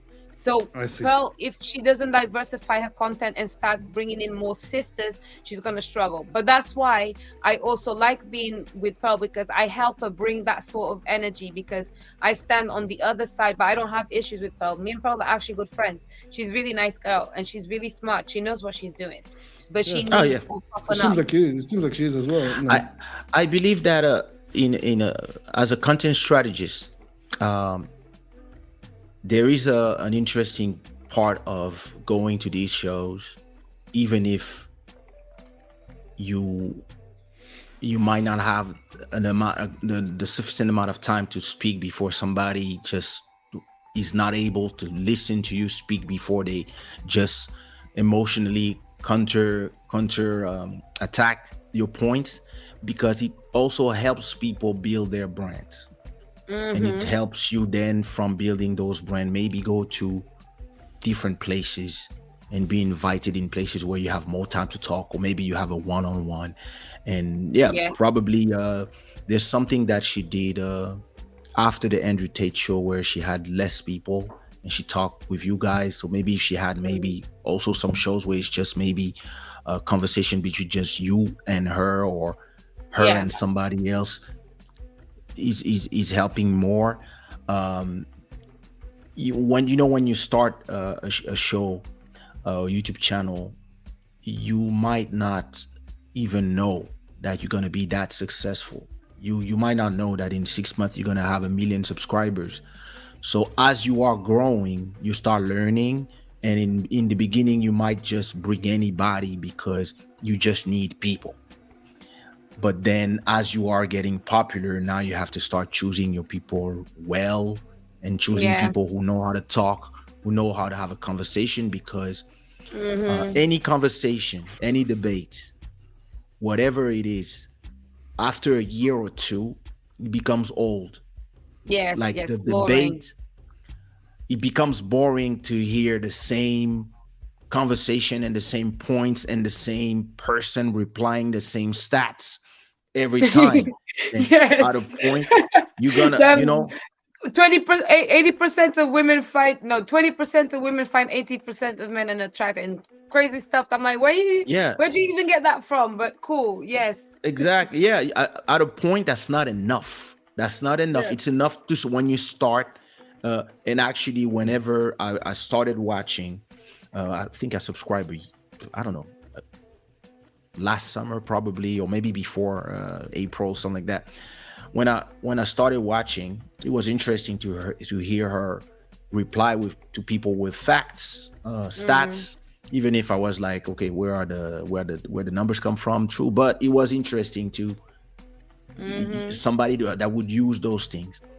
But then I cannot watch 100 videos where The she's same asking the thing. question, the people say something, she reply the same stats. That's not enough. You need to go deeper in the conversations, and you have to be careful, especially in success. To now, how do you stay successful? The first million subscribers is amazing. Yeah. Now, how you arrive to the second million, Yes. and because you become a target when you are successful. Yes. When nobody knew the show and I was watching, I remember, I watched early. I watched when there was only 2 cameras before it became glittery and stuff. Like, I was watching and I was like, oh yeah, interesting. Oh, she's in London, she's American, interesting.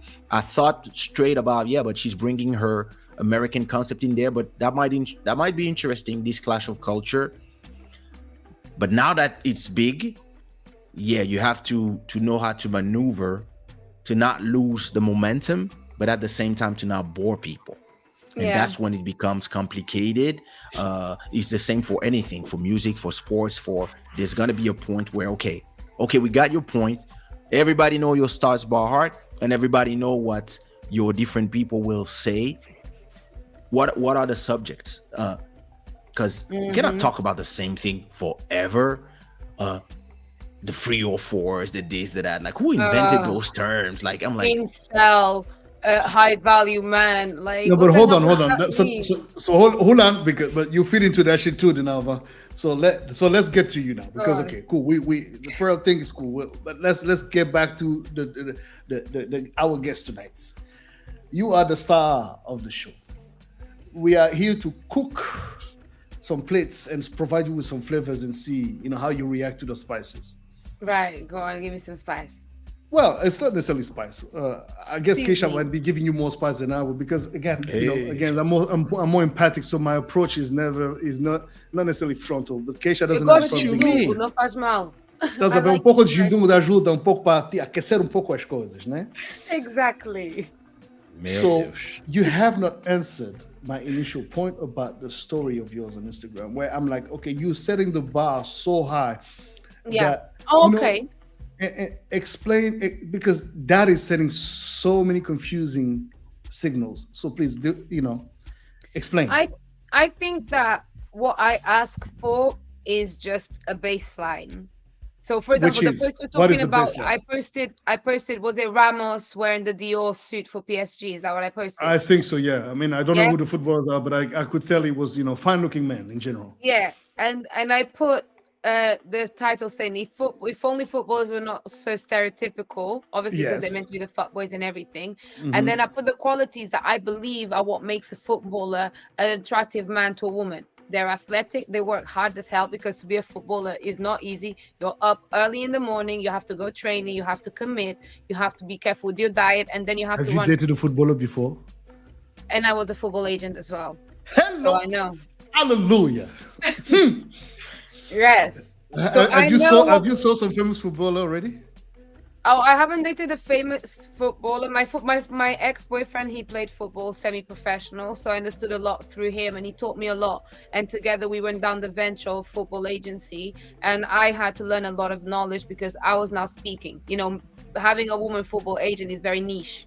and it was what we were exploring. So I understand what it means to be a footballer. So, and then I also put they clean up nice, because it's nice when a man can be all muddy and filthy and go bloody do everything that man has to do, and then comes home and puts some nice clothes and he's like, wow, he's handsome. So it was more to showcase that rather than to be like, oh, I need a footballer that is good looking. Because I didn't say, oh my God, they are so fine. I talked about the substance of a footballer, which is true. And I think that if we apply that to every single man when it comes to be able to be physical, and that doesn't mean that you have to fight or go to the gym. It means that at least you can pick up boxes, you can carry things to help us build a home if worst case things go wrong. You have to be hardworking, and you have to be, you need to be fresh. Of course, you gotta be fresh, you gotta be attractive and handsome for your queen. That's what I'm saying, really. I'm not that shallow. No, I didn't say you were shallow. I didn't even think you were shallow. But I mean, I understand that. But you see, the reference point of the footballer being an example for me. I see very few there's very few football players that I see as elegant. For me, one guy who represents the epitome of elegance is, for example, David Beckham. For example, this guy knows how to dress. Like he is dressed. He's a sartorial man to the core. There's a few other guys, but I mean, I wouldn't say they're my reference point. Now, obviously, again, that kind of discourse taps again into a certain demographic. It is talking to a specific demographic of people who aspire. I would say, even whether it be women or men who may aspire to look alike or to have that kind of lifestyle. But again, this is not a common lifestyle. I mean, not everybody makes these kind of figures, right? Yeah. And so in a way, and to your defense, you did mention that you wouldn't mind dating a guy that could be potentially broke as long as he's hardworking and he's driven, right? Yes. So that's where I felt like there was a bit of a dichotomy, But now that you made that point, Keisha, what you got? I know I was watching you trying to attack her on stuff, but I agree with her. This guy I'm not is attacking. Who? You are troublesome, Keisha. You are very naughty. Keisha is a serious troublesome guy. Throw oil in the fire, not even wood. Who, me? Who, me? Papa yes, Keisha. you. Don't you see that shiny thing on top of my head? I mean, I see it. I believe that it is the right of anybody, not a woman, not a man. It is the right of anybody to aspire for the best for themselves, as long as they're not delusional. If you believe that, listen, if you make 100K a year by yourself, you're not going to be attracted by a man for the same reasons as somebody who makes nothing a year. You're not looking for somebody to protect you financially because you can, you're good. If you bought your house already, if you can feed yourself already, even if as Bantus, our African education deep down tells us that we want to be providers. If you meet somebody who already provides for herself, well, that thing, you have to adapt to the fact that this thing, you're not going to be able to either provide or you can add something on top of it. So I don't think it is a problem for somebody to say, yeah, you can be a footballer, etc. But, there's a lot of footballers, to me, that look like stereotypes, and that they might be rich. Man. Got brands. They're branded from top to head to bottom. Yeah, but a lot of them, they scream new money to me. I've been. They were wearing Dior suits. They look nice. Yeah, but a man in a suit does something to a woman. That's what you need to understand. A woman likes to see a rugged man cleaning up and looking responsible. Okay, hold on. Look, buddy. Okay, go ahead. Just a second. I want to chip on that one, but yeah, go ahead. Yeah. I come from money. My parents were rich before me. My mission in life was to be rich by myself, right? So I don't see my point of view on money is not the same as a lot of people, most people, probably 99% of the people. So it's really distinct. When I look at football players, a lot of them, they make way more money than me. But I can see that they started making money 2 years ago. I can see it from the way they dress. I can see from the way that they believe that brands are elegance. Elegance is not brands.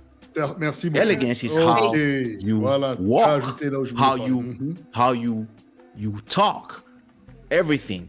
If you started having money, even if it's millions, a year or 2 years ago, you're just a monkey with a bunch of money on their head. You don't know how to do it. You don't know how to invest. And probably when the money start going in, you would have spent so much money on women, brands, cars. I disagree a bit, but okay, good. But it's true. Some footballers get lost because you get money very, very quickly. Sure. Exactly. And then it's like, damn, what do I do with all this money? My parents didn't have money before, so I don't know. What's an investment? How do you even buy a house? Thank you. I know a lot of football players that made $1 million or 2 million or 10 million a year. And their agents tell me horror stories of these people back in Africa now, poor. And I'm like, how is it possible? They only live in the house that they bought for their mom and they have nothing left. And I'm like, this is not possible. Why? Because not only I grew up in money, but my mother, when I was 17, she put me straight into the university to learn what to do with money. So, but sometimes I look at singers, footballers, whatever you are that just generates you a ton of money quick, and I'm like, I don't know if that person is gonna survive because you have 5 years. You have 5 years to make it happen, and you have your whole family behind you pressuring you, and in 5 years you're gonna go from making $1 million a year to nothing. So did you use those 5 years to make your money generate money? Yeah. Buying a suit will not do that. Buying a car will not do that. I'm sorry. Having that cute girl that you met in a club that was waiting for guys like you were the prey, will not do that. And it brings me again, I'm sorry to talk about this guy all the time. Harry, that's the same guy. This is the same guy. One girl arrives, she snatches you, and then you fuck everything up. When everything was, your path was clear. All you had to do was from time to time go to an orphanage, talk to these little kids and be like, are you fine? Take some photos and stuff. And you were like, no, I want to be more than that. But you actually didn't have nothing to give. And a lot of these people, you might be a great football player or a great singer, but you didn't have much more to give. Not like when it's the same thing. When you're a singer, you have 10 years max. 5 to 10 years to make a lot of hits, to make a lot of shows, get a lot of money. But then there's a point where you become old to people, because all the people who love you, they get married, they have kids, they have other things to do to come to your shows, and now the money is not coming in. And now you're back to square one if you didn't invest in yourself and you didn't understand. And that comes with, so that's why I understand completely what you're saying about, a suit is not enough for me. But that's because you are an elevated woman you're not on that level that you're impressed by that. You need a little more. Yeah, definitely. And that's why... You understand? And that's why I added the stereotypical bit, because that's the point. Footballers, if they thought more about what makes them great, they would not get lost as much, because you can move your body, you work hard, you're a workhorse actually, near enough a slave. And then with all of that hard work, you can dress up in a suit. It's good because footballers, this is probably one of the few times where you get all these like little freaking runts wearing a suit to show up to a game where you have to show up looking like a gentleman. It's good. So that's what I'm talking about. So if like for footballers and men apply those three simple things a bit more, be able to be a gentleman, work hard, and move your body, you're fine. That's all it is. Forget about like, but it's brands or because I'm a footballer. It's just like those are the three simple things that you embody that you're not even realizing.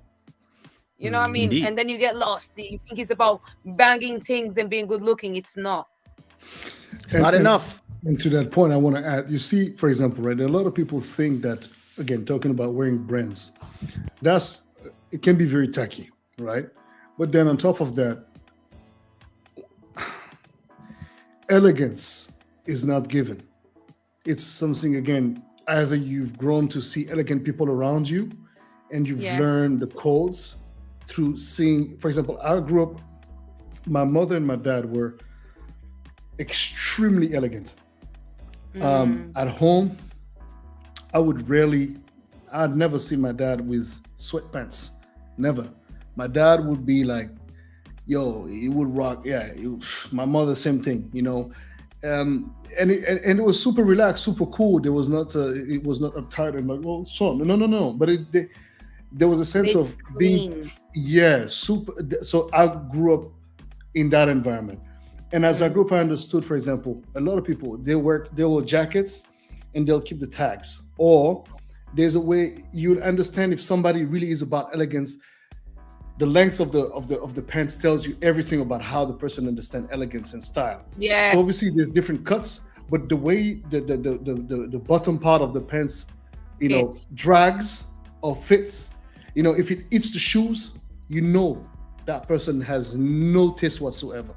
Yeah. And you'll see a lot of for example, I look on Instagram, I look at some of these Instagram influencer couples and shit, and you see the lady, she looks amazing, and you see the guy like looking like a bum. Yeah, he's got brand on him, but he's not okay. Yes. Yeah, he's got Jordans, he's got this, he's got that, but it doesn't look good. And I understand the whole concept of like trying to like break the codes, but there's breaking the codes and there's breaking the codes, man. And it's and again, I think there's not knowing code at all. And there's not knowing code at all. And it's like, and money will never buy you class. There are things money just can never buy, and sophistication is one of them. That is something that you either learn or you've seen from the beginning of time. Because I fully relate to what you've just said, because it's the same with my dad and my mom. Swagger. Always clean. When we were little, people used to compliment on how neat our hair was. You always present yourself fresh and clean. And if you do too much brand, too much shege in your face, it's like, that's anti. That's very much, that's bush, raz, shunga, 100%. gentile. You know what I mean? All these words, it's just not good, and nobody wants to look like that within. And same thing applies for women. A lot of women, when women start wearing a lot of these brands and Balenciaga this and whatever, like it's too much. Look, y'all start looking all the same because you all try to emulate each other, and okay, it's not that we don't enjoy it, we like it. It makes the booty look better, it makes the taste, whatever. Like cool, but bottom line, what is your sense of elegance besides trying to look like someone else? And of course, we all somehow are inspired by someone else. I mean, as I grew to mature into my understanding of how I want to be styled, because I can definitely tell this. I looked at pictures of me back 15 years ago. I look at myself, I'm like, sometimes I don't even know what the fuck was going on in my brain, but I would not dress well at all because I just didn't understand necessarily the codes, and I couldn't necessarily afford it as well necessarily. And if I did had the money, I just didn't understand. And it's like, and my mother I've seen my mother, for example, buying stuff at Primark, right? And making it and fitting it with some of her other pieces. And she would be with women in this.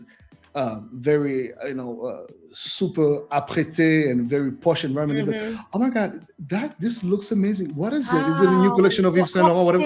And my mother would be like, yeah, it's Primark. Or she wouldn't necessarily say that, but if it's one of her friends, she would be like, yeah, but oh my God, Vivian, how do you do it? But it's a question of taste and elegance. You don't have to buy super expensive stuff all the time. But if you do, there's also an understanding on buying. Like I'm a big dude, look, and I'm stocky. So the kind of shirts I'm going to wear, I'm not going to be able to find them in a regular shop. I have to have them tailor-made. So yeah, it costs a little bit more, but I got to do it because again, I want to look a certain way, right? Yeah. And again, it's so deconstructing the perception of elegance and thinking that it's so far out there when it's actually not. It's just understanding, as you just said, understanding yourself. But that again requires somebody to be humble enough and open enough to receive the information. And also as a woman, if your man is not necessarily stylish or anything like that, there's a way to come at him about the education of getting better at styling himself, because for example, if you're looking at a couple, you tend to mimic one another, right? And especially if you really try to uplift one another and you try to really build, you're gonna really there's a mimicking thing going on. And obviously you don't want to be with somebody that is not trying to elevate and not trying to get better. Yes, every that's time, true. Because you're gonna listen, especially with Angolans, especially on my side, is just one little bit of sag of your trousers, it reflects so badly on you, and people don't think about it this deep because subconsciously these things are there. For example, even as women, like all of this designer is too much. You make yourself look high maintenance, you make yourself look like potentially may have a sugar daddy, and you make yourself look buyable, so you already lose your value. Because that's one of the things I've noticed as well, because I watch my episodes back and I notice my fashion on every single one of them, even if I go a bit extra sexy, is never too much, it's never sleazy. I try to keep a certain elegance because I think about it like, would I wear this to dinner with my dad? I would. So cool, I can get away with that. If you can't do that, don't wear it. Don't disgrace yourself that way too much. And that's where I bring my problem with social media and the world of today. There's a very interesting comment from Master Electronic here, saying that many people don't understand about money. It's just a tool that can be generated or created by goods and services. And then money as the US dollars or the CFA franc is also used as a tool of manipulation to retain a group of people or nations in poverty, as the given people or nation do not understand about money. And to me, there's a point that I find interesting in this conversation is the American culture that we receive an avalanche of clones of Cardi B's now. Yes. And as a woman, your only point of reference as a woman are the Kardashians or all the Cardi B clones, right? Yes. Listen, Boddhi, you're the reason why we're having issues, because men they like BBLs and women start thinking that what is beauty is a BBL and it's not. Una, okay, let's take you. Yes, sir. Hey, Dinalva, you got a body. You're shaped. As African men, we be like, let me go to her Instagram. Yeah, no. Dinalva, you can tell Pardon my description. I'm talking now as a proper Bantu African man, Central Africa. So please don't cancel me for what I'm going to tell to Tell them, because they need to know why I'm an 8.5. Tell me. No. The baby here, but in Africa you are 10, even you are 15. Because first we're looking at you like, hey, look at this one. No, because you have all the traits. No. Let's actually hype you up and meaningfully and truthfully. No, you're on points. Nyash is on point. Breast is on point. Appearance is on point. So you can tell you take care of yourself. Now you're in your home, you relax, you work, but you look on point. Therefore, the men already. No. Wait. Let's do this right differently. Let's actually make a zoom. I love this. Please, you know what? Because guys tend to hate on me because let them. They don't understand this thing. I know what I'm working with. And they don't like that I know what I'm working with. So tell them, please, so I don't have to always be the one hyping myself up. Let's go. I'm gonna show it from my app. There you go. You got me? Look, look at go. So, attendez, papa qui attendez. Attends, wait, I got another one. Oh là là. Pardonnez, guy. Hold on. Let me hold on, Papa K. Hold on. Pardonnez. Hold on. Look at this. Shit. Manabe. Look at this. As embora. Problems. I mean, problems. Of course. I'm trying to show you. Alright, look at this. Lada mercy. My ring is starting to burn. Aquecimento. You guys are crazy. I'm done. You see what I mean? I'm done. Come on. So how you gonna laugh at my face when I say I'm an 8.5? And I got nice we hair don't laugh because I take care of it. No, them boys don't understand. Do you know? Them boys. This is the thing. You're not gonna be everybody's cup of tea. I'm not everybody's cup of tea. Kay is not everybody's cup of tea. I'm their cup of tea. They're just hating. No, it's okay. I'm a lot of men's cup of tea, and I see it in their eyes, the way they look at me. Because think about it. I know what a man looks like at me. I know that when they're looking at me, in their head, it's crossed the mind of like, oh, I bet she looks good naked. I know when a man looks at me and says, oh, her face is so pretty. I know when a man looks at me and says, oh, I like her energy. You can tell the difference. If you're seasoned in this game, you know. So I know when I look at these guys and I say I'm an 8.5, they're just shocked that I have the guts to say it. And if they call me ugly, I can look them in their eyes and say, if I moved to you on the street, you would have moved to me back. So I'm not ugly. Okay, so pause. Time out. Body. Body. Look at her in the screen. All right. How does he look at you? He looks at me with respect. Actually, yeah, I do. That's how I feel from him. Such a good comedian, this guy. No, but it's true. Regardless. No, okay. I know him. That's Let's my break boy. it down. That's because my yes, guy. Keisha. No, you're the kind of woman I like. So obviously he'll be like, he's a good comedian. Yes, of course. It's true. So I'm gonna leave you too. But because I don't just have one style of woman, but indeed I do like my woman's flesh. I mean, I'm sorry, I can't get skinny thick, okay, but flesh is I'm a big dude. What am I going to do with somebody that has no flesh in bed? Like, dude, like we need to work with something, right? So that's but in this particular conversation here, I just think that yes, it's first and foremost respect, because it's the context is completely different, right? Exactly. And again, as you said earlier, when you talked about the guys that hit you up in the DMs, they come at you with respect. Because she commands it. You command the respect. That's why these guys think you ugly, because they cannot come to you easy. They have to start thinking, and thinking is complicated. Aish, meu Deus, como que eu vou aprender? Ei, essa menina aqui tá sabendo? É complicado. Já estão a criar boas de cálculos na cabeça, equações. É isso. It's complicated. But at the same time, you're not complicated. You're just somebody. You know what? Because we always think, Papa, you know that as well as I know. Women are the same as us. You look at men the same way we look at you guys. But then you're like, I have options. Well, we have two. Now, what's up? Yeah. I believe we all know, and everybody can be wrong, but we all know from a 20-30 minutes conversation who we are dealing with, the type of, just from the way we talk, the vocabulary you use. Some people have 30 words in their brains and that's what they use. Some others have 1,000 words.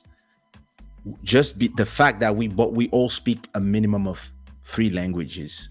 It just takes intelligence. So the conversations are completely different, in the way we're gonna interact, see a person that we can talk to is gonna be different. You're gonna know, like, you're gonna talk to some girls, you know that, all right, listen, she's just cute.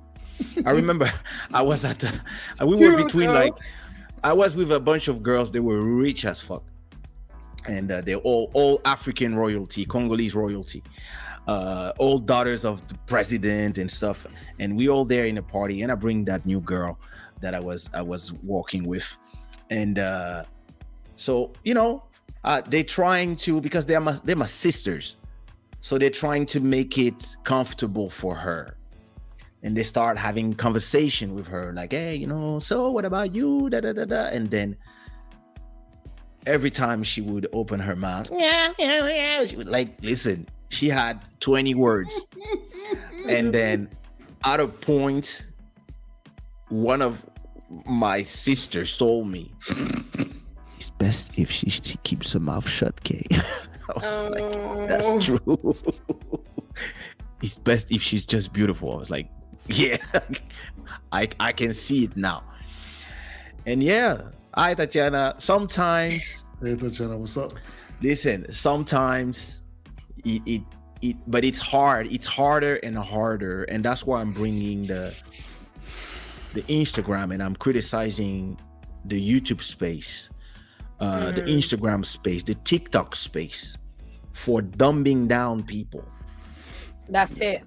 Like, I don't want. And listen, I'm a big fan of. I'm not gonna lie. I like her music. But I don't want Cardi B to be a role model for my daughter. No. I'm sorry. I want somebody like my mom, somebody who's a businesswoman, who's a strong woman, who knows how to defend herself, who's able to come to a president of a dictator and tell him what it is straight, and doesn't care about armed security and stuff. That's the type of woman that I want to see. Yeah, but Papa K, hold on. Papa K, hold on. Your mother is also a very, very specific example from a specific era as well. I mean, we're talking about. I'm sorry. We're talking about a different charisma and caliber. Yes, bro, but I refuse to believe. Different nowadays, bro. I refuse to believe that mothers like my mother don't exist anymore. That's not true. We're talking to one of them, maybe, potentially. Yeah. Right? Yeah. So it's not that they don't exist. It's that they're not the ones. I'm not saying they don't exist. I'm just saying they're rarer. That's the thing. Do you understand that as a rapper today, if you're a rapper and you have the best bars ever, you will not have as much success as somebody that has a BBL and that doesn't write her rhymes. So that's a problem to me. Yes. And it doesn't mean that I don't like those people. It doesn't mean that I have nothing against Cardi B, Megan Thee Stallion, all the CD, all these people. I have nothing against them. Do your thing, make your money. But what? Talking about bags, talking about wet ass pussies and stuff, like, that's it? Yeah, that's the heroic woman that's the one that's gonna talk to the presidents. Can you imagine? What are you talking about? And men are making bad decisions, picking these sorts of women, thinking that a woman like that could ever be a queen. You're looking for queens in brothels, essentially. And that don't make sense. And then you're making other women that are actually doing the right thing. Now you're stereotyping, guys. No, she's telling the truth. She's telling the truth. She's telling the truth, yes. If that's how a man looks at a woman that dresses this way and says, oh, you're 3 or 4, then essentially it's true. You're trying to turn a brothel girl into a queen, and that does not work. You need to be able to recognize a queen, because there are so many. Listen, within the girls that I know, there's so many of us that are not only beautiful, they are intelligent, they are humble, they are cultured, they've got manners, they've got respect. I've got girls like that in my crew, but they're not the ones that are talking. Whenever I talk, people call me delusional. No, I'm not delusional. I'm just not one of those girls that you're talking about. And a lot of men don't see the difference, because they just they will just see Cardi B's, they see all of this super sexualized stuff, and they think, ooh, but that is just so easy and it's so tempting. It's like sugar.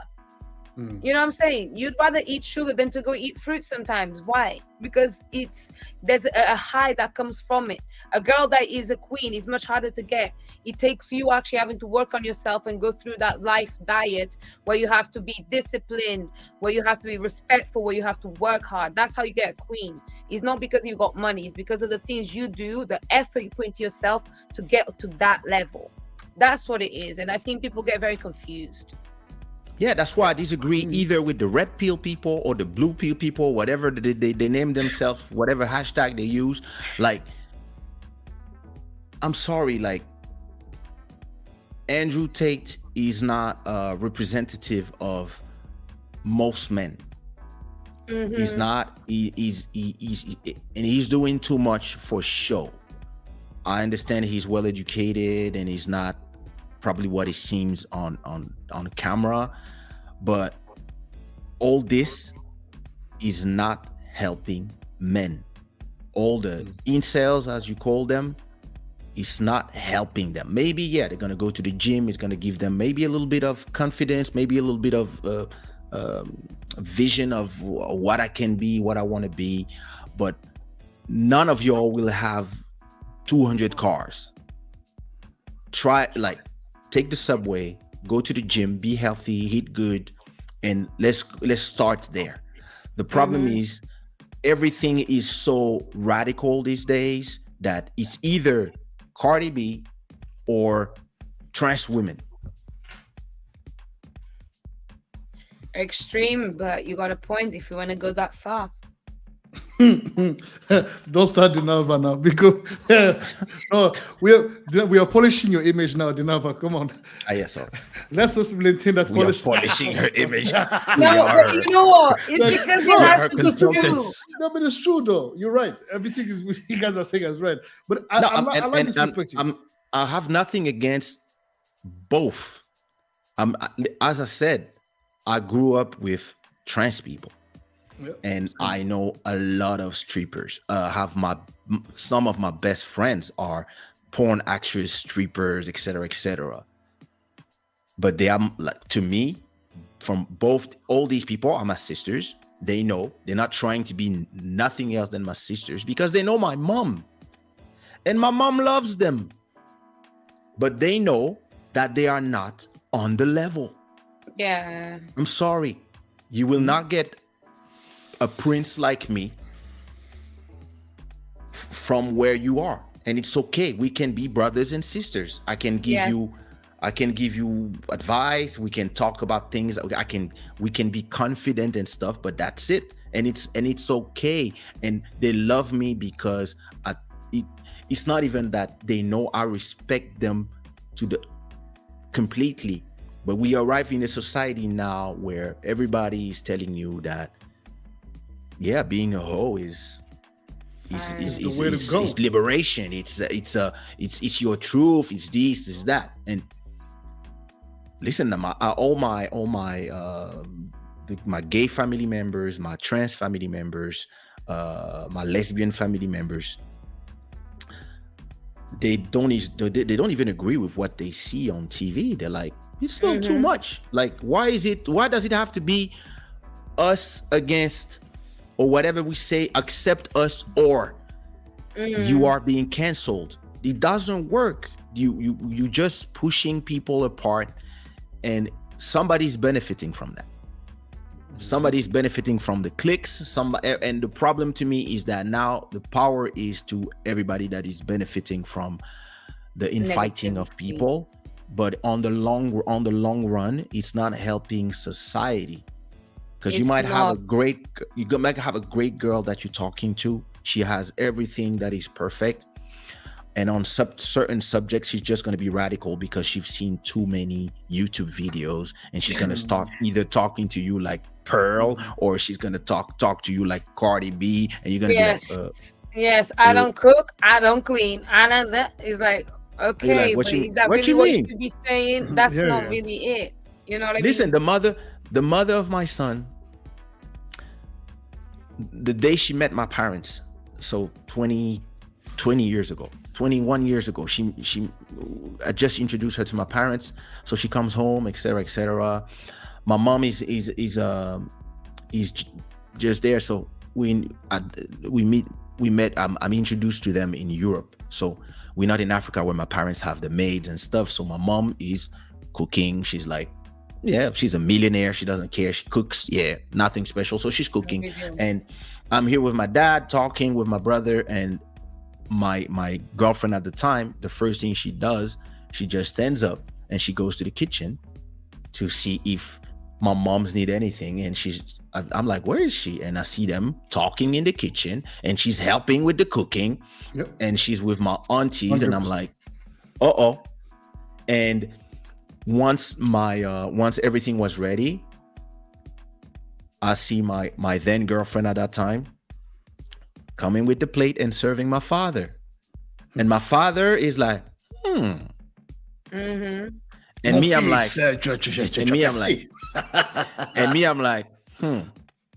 And yeah, listen, I knew I had somebody special there because of it's not a question of submission. It's just a question. You got to break your patriarchy, man. This is so disgusting. It's toxic. Keisha, break down the complex of patriarchy. A woman is not supposed to be in the kitchen. How dare you? That is so funny because you know what? If somebody was to say this on this podcast, a lot of girls would have been like, "What?" For me, it's like, yes. This is the difference between a cultured person and somebody that is claiming that this is misogyny. That is not misogyny. It's a sign of respect for a hierarchy, a familial hierarchy that you need to enter and respect, because that's how it works, actually, especially in his culture. Yeah. If you don't understand that that's how it works in his culture, you're going to think they're treating me like a slave. I'm Cinderella, like Meghan Markle. But if you understand, the first thing you're gonna do, when you see the mom, if you are a girlfriend and you are sitting down whilst the mother is working, you're stupid, my sister, because the mother is already not gonna like you, because she needs to see your eagerness to want to be in that situation, to learn from the mother of your prince how to treat him as well. It's that effort, it's that consideration, you know. You know, my mother, she's not lasting after that meeting. Believe me, I'm like, you know what? Listen, my mother didn't. You know, my mother. I was looking at her at that point. I remember I'm looking at my mom, and I'm not seeing nothing in her face, but I see all the points that my girlfriend at that time is making. But my mother's not saying nothing. I don't even know if those people know they are testing each other. But all I know is that I see her making all the points. But then when my mom is about to prepare the platter and go serve my mom, and my girlfriend says, "Oh no, auntie, please," and she does it, I was like, okay, I cannot introduce nobody to these people for the next 10 years. It's over. It's over. Like, and this is at that level. Listen, to this day, we are not together since 20 years now. It's been 20 years that we're not together anymore. 19, 20 years. To this day, every time I call my mom, every day, every one day to another, she will tell me, "Hey, I just spoke to Vanya on the phone, and she's good." And whatever she goes through in her life with her husband now, she will always call my mom.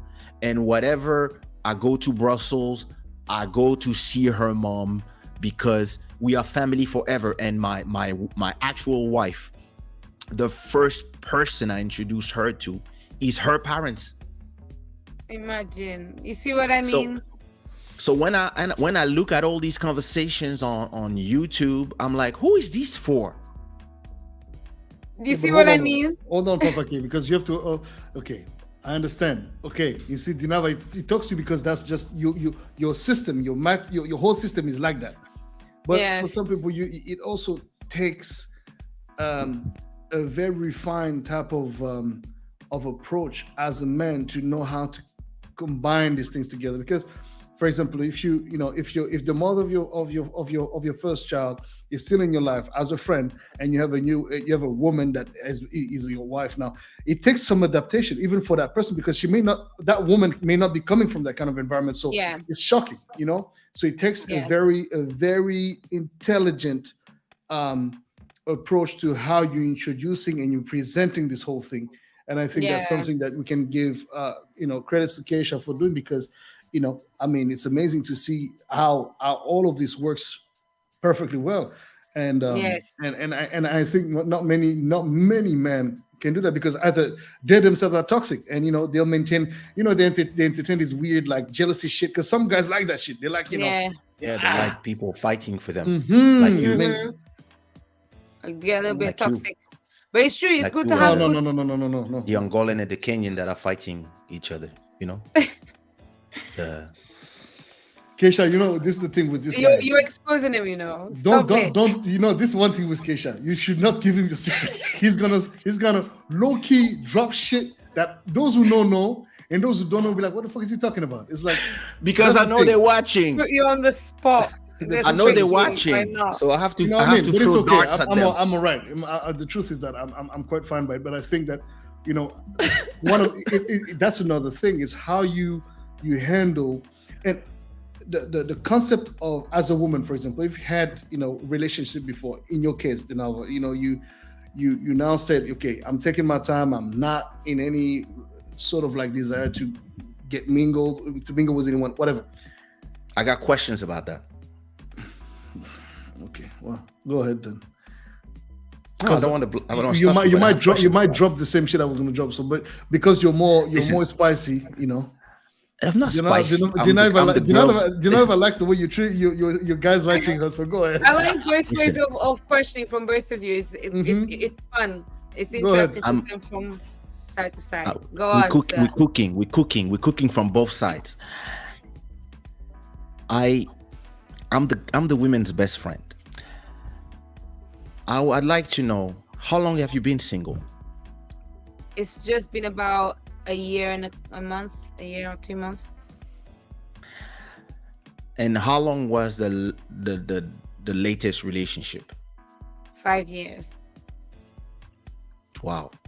How long do you believe a woman need to heal from a 5-year relationship? It depends. When it comes to me, I did therapy for about a month. I did a few sessions. I got the point very quickly. I understood what happened to me, why it happened to me. I understand why I'm better without it. And now I'm single because I need the space, the time, the freedom to build myself, to achieve as much of my dream as I can before I actually fall in love with somebody again. Are you building yourself for a materialistic view, like your future, to build your businesses and etc., or are you building yourself to be a better version of yourself for the next person? I'm working to be a better version of myself for myself, because if I'm the best version of myself for myself, not really, because it's like I don't live my life to be with somebody, I live my life to meet somebody that can do this with me, where we actually, the connection is good, where we adapt and we just join. I don't want to be thinking ahead of something that I could be working towards somebody that is going to be my husband. And I'm like, but that's not even the husband you're going to end up with. The type of man you'll actually fall in love with is going to be a man that doesn't care about all of the things that you're building for your ideal man. So I'm building myself to be substantially better, so that whoever meets me be like, this girl is so amazing. She's special and magical. And I'm like, yes. So let's get married then. Do you understand that the ways of the heart are not interested in the calculations that we do? You might meet that person tomorrow. Yes. What if you're still in the process of building yourself? Would you accept, or would you adapt to the situation that you met somebody that's special now? Or would you still be like, no, I'm not ready. I want to do this. I want to continue focusing on myself. Like if you meet somebody that is the right person, because a lot of us do that mistake. We are busy building ourselves, and we sometimes, we meet the diamond that you meet every 7 years, more or less. And we leave it on the ground because we're not ready, or we still want to have fun, or we still want to build ourselves, or we are too busy. I've done that mistake quite a few times, as a matter of fact. Yeah, I don't know. Yeah, with the Angolan one, and so this one you could never work for the government. Don't speak to the government ever. I could. Oh, listen, I It's could. fine. It's Oh, fine. listen. But that was a spy. So I Ooh, Papa K. No, eh, wait, Ramon. wait. Like Okay. No, your time will come. no, It's no, but fine. Your it's guest, okay. so it's fine. Now you know the difference. Listen. I assume every decisions are made on this earth, all of them, because there were lessons. So you can talk to me about anything. I will assume everything I did because listen, I'm an angel. No. Back Assuming. to back to the No, cooking. it's totally fine. I'm just So acting up. I don't care. I would like to know. I don't like the term high value because I don't know where it came from. I don't know what is a high value man, and I don't know if the corresponding term is high value woman. But to me, I just say high level people, right? So you consider yourself high level woman. Does it feel lonely? Ooh. It doesn't feel lonely, but it does. It doesn't feel lonely because I know that if I want company, I'll find it. Yeah, But but that's I just company. feel more like quite alone in my lane. But it's okay because this is the thing. Like I know very much that I can get to. I've got too many choices. I've got options. I can either wait for my soulmate, or I can reach a point where I say, do you know what? I need somebody right now. I miss somebody. I feel like I'm ready, so I'm gonna go and search. I've got options. If I search, I will find. If I wait, it will find me. So it just depends on how I want to play it. And right now, I feel like after a 5-year relationship, before that, I was in a 2-year relationship. I've been in long relationships. So the last time I actually was in a dating scene, I was maybe 21, and I'm 30 now, which means that I need to give myself the time to work on myself, to understand the new world that I live in as a 30-year-old woman, freshly single with a lot of trauma from the previous relationship. I need time because I don't want to go into the next relationship with somebody because people are telling me, oh, you're 30, you need to have children soon. And I go and I ruin my life and someone else's life. So I want to be able to heal. I want to be able to stand on my own 2 feet and create my own stability, because stability for me is what keeps me peaceful. If I'm not stable, I'm stressed. If I'm stressed, I'm obviously irritable and I'm not nice. I want to be a loving and positive person, which means I need to be okay first before I then get into a relationship. So right now I say that I'm not ready to mingle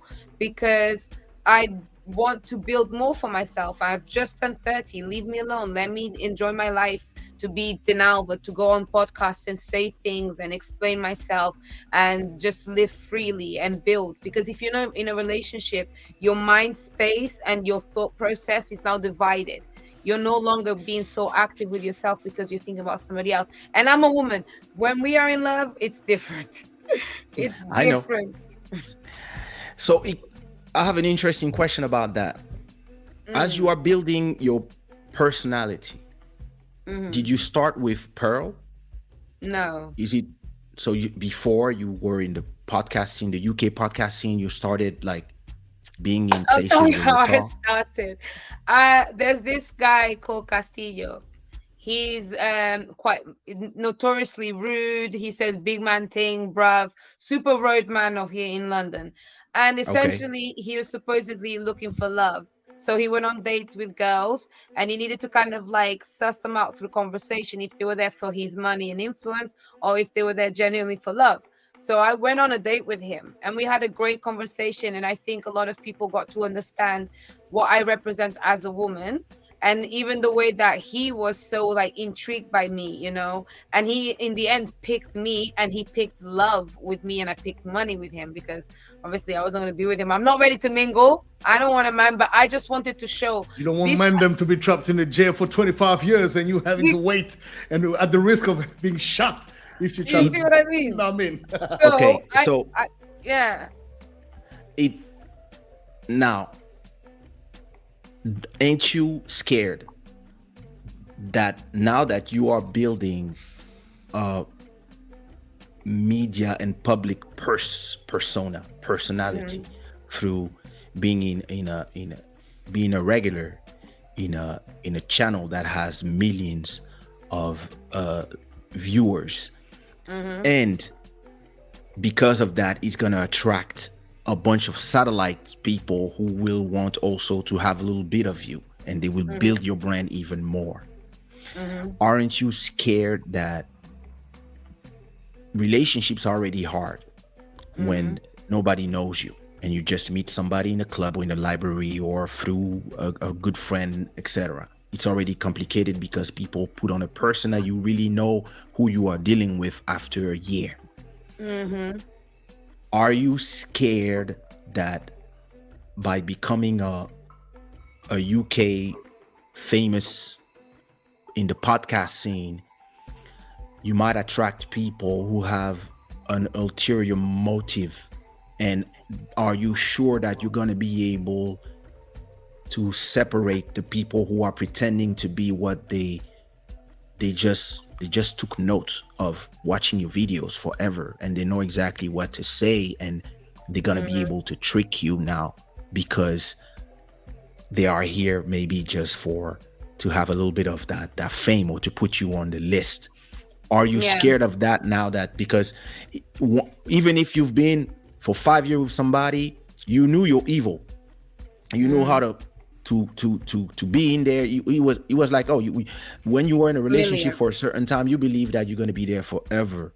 When it's over and you are rebuilding yourself and you go back outside, if 5 years go by or 7 years go by, it's a new world with new rules that you have not been able, you haven't been working in those rules. I think about that. For me, I've been in a relationship now for 13 years now. If I count the three people I've been with in those 30 years, there was no stop of just 3 years with one, 3 years with one. Oh, more than that. And now, 8. So 14 years. I know that if one day I end up divorcing and being back in the game, let's say in a year or two, different. in 51, after 15 years of I cannot call back the player of 15 years ago because it's not working anymore. And 15 years ago, I was making money. I was Kizomba superstar, whatever, making money, performing all around the world. But I was still building what I built today. Today, not only I'm a household name, but I make 10 times the money I was making 15 years ago. So now I'm not only I'm the prize, but I don't even know if I know how to handle myself in this game with these new people and their rules. So I would be scared to be single in 2025, for example. I'd be scared because I would even say that I'm used to being with one person now. 15 years ago, when I started being with one person, I was coming back from 7 years of being single and being on a pussy genocide. Now I'm like, I don't know. So what's wrong? If we talk about you, let me be her confident. If we talk about you, your question is how long, do you? The question is how long. do you? It has to be. You have to respect the feeling of a woman. How do you imagine yourself? Whatever time it takes for you, how are you going to protect yourself from? Imagine you have your own YouTube channel now, because usually that's the point. You build something at a point, you come from this, you become, and everybody start getting their YouTube channels and everybody's building themselves. Now imagine you are super popular, you have your own show and now you become a target. Yeah. How are you going to protect yourself from the people who are not here for the right reasons? I'll do what I'm doing now. I throw myself at the problem, I throw myself at the chaos, throw the grenade, watch it explode, sit back and see what happens, see what dust settles first, what people flinched, what people remain consistent. You test people. So for example, even right now with everything that is going on, I've got a lot of people calling me, be like, yo, that interview we take was this, we want to do this, we want to do this. I've got a lot of people starting to call me and show interest. So now the way I'm judging things, I'm like, yeah, that sounds like an amazing idea, let's go. Whoa, we build it, we talk about the idea, then I leave it. How are you going to come back with me with the next step? Because you're coming to me telling me that you want to work with me. I'm not going to be doing the first step of creating the project. You need to show me. So what steps have you taken? For example, I'm sitting here on a live with you two now because when me and him spoke, we now took the next steps and it was consistent. It made sense. And not only that, looking at the dynamic of things, I know somebody like you guys would be great because I'm speaking to you now at the beginning of my career before I was actually anyone, and you saw the potential in me, and we've had a very good moment, which means that now when it comes to the moment of me being at the top, being super famous, I've got people that I can trust, that I can rely on, that I relate myself with. So right now at this moment is what I'm saying, I'm building myself up so that I also have the right tribe around me where I'm meeting the right people, I'm sensing their energy and they give me good things. Like for example, I know right now if somebody like super huge comes to speak to me and I'm really struggling to understand what it means, if I need help, I've got brothers to speak to.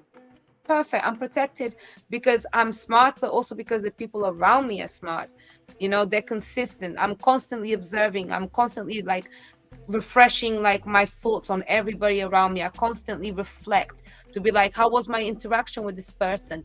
Why did I have a negative feeling? Is it just me or is it something that they did? Was I in a bad mood? I reflect a lot, and that's the thing that therapy gave me, because it allows me to go back through my day and kind of reflect on everything that happens, annotate it, see how I feel about things, go deeper, and that helps. And I go through that. And obviously, if I get screwed one time here and there, screw me once, shame on you. Screw me twice, screw me once, shame on me. Screw me twice, shame on you, because you can't fool me again, or whatever way it goes. I got it wrong. That was the opposite. But yeah, Jake Paul says, and I like it. You are talking to me about. I asked you a question about love, and you replied to me about business. Oh, you meant about love. That's true. But you talked about so many things that I forgot. But that's my thing. Yeah, that's me. Long. That's what I do. I that's how I get them. But it works because I believe that those work relationships and love relationships sometimes are more or less the same thing. But if we're talking back to love, do you apply the same things if you become? I apply the same things, and also there's something that helps me somewhat stay a bit safer, is that I'm looking for a man that I can respect, and a man that I can respect has to be more than. It can't be like equal. You need to be able to be more than me in something, which means I'm looking for you to be more experienced, more wisdom, I want that intellectual more, which means that when we're now in a situation of love, I'll be able to understand that actually what you've got to give me is more than what you can take from me. Do you see what I mean? And it just happens by me and you sitting down, we have a conversation. You've already given me a business plan. Okay, so if you see what I mean? Like you can't take from me because you give me too much by even just speaking. You see what I mean? Yes. So it's fair. So that's what I'm looking for, and that's the ideal. I want somebody that can give me things that whatever I've got to give is never you taking from me. You know what I mean? Can elevate you. Yes. You know what I mean? Well, I see. Well, this was a beautiful conversation. It was. It was nice. I loved it. You guys are amazing. You should do it again. It was fun. Absolutely. Anytime. Definitely again. You just let us know, and we'll be here. No. You did you hear what she said? No, you have to follow on the invitation. It's like, follow through. Oh, yes. Listen, she called us brothers. She called us brothers. We're in. Yeah, but we're in. So, I think you guys are in. I think so. I think you got a lot of experience and a lot of stories that I want to hear from you guys. This was just the beginning. Yeah, it's just the beginning. One or two. I can tell you got a lot. That's why you got Yeah, your little jokes between me. I'm sitting in the middle, like, what does it mean? What Kenyan? yeah. What Angolan? Which Look, one? let me just tell you this, my friend. I mean, Keisha is probably one of the most underrated. I mean, he's not underrated because people recognize, but they're not. That's Eh, you find it funny because even though it's my show and you see I'm letting him tell, is because we don't have a thing of ego or anything like that because we complement each other. We ping pong because we know each other so well that he asks questions. As you could see, when we ask different questions, but we end up coming to the same thing. And I think that there's the importance of acknowledging kingship, you know what I mean, and it's like Mm, you acknowledge the presence of another queen, of another king, and you allow space, you make space for them to exchange. And because the bottom line is that we want to make sure that we elevate, that at the end of this conversation we go to bed feeling like, damn, this was good, that it what a was a great dope time. vibe, that was a It didn't great feel time. long, you know. When you spend no, Exactly. 2 hours talking with somebody and it doesn't feel long, you know it's it's real. and you just finish because you're tired. It is a good feeling. I just have a last question to ask to both of you. Like, Oh. because me, I was just dropped here, but what made you guys connect? Why? Like, what happened? I followed it after the show. I really liked Dinalva's and the whole persona and how she carried herself and how she managed to destabilize. I wouldn't say destabilize because Edgerton is rather he's a stable dude. You know, I, and I like his top G thing. It works for him. He's a top G, and that's the way he qualifies himself. And she knew how to play because she's an African woman. She understands how to play with the ego, and Mm. I just liked how she Yes, carried herself. you And know and I and know how to play with the ego. you understand. So I was like, Uh-huh. and he acknowledged it as well. And you could tell that Yeah, when you I and Auntie remember. was talking, he had a lot of respect.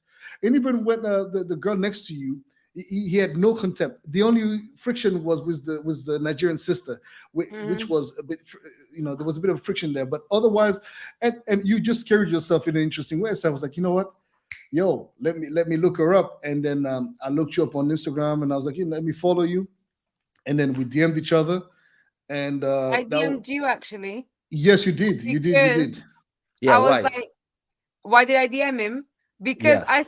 I find, because obviously I'm new at this stuff, so I'm seeing like what kind of people are not being attracted to my page. Obviously, I see the blue tick. I'm like, who is this person? And then I went on his Okay. profile. I was like, yo, his music is amazing. Like, and I'm very much into Afro house. Like, I'm like a crackhead for that.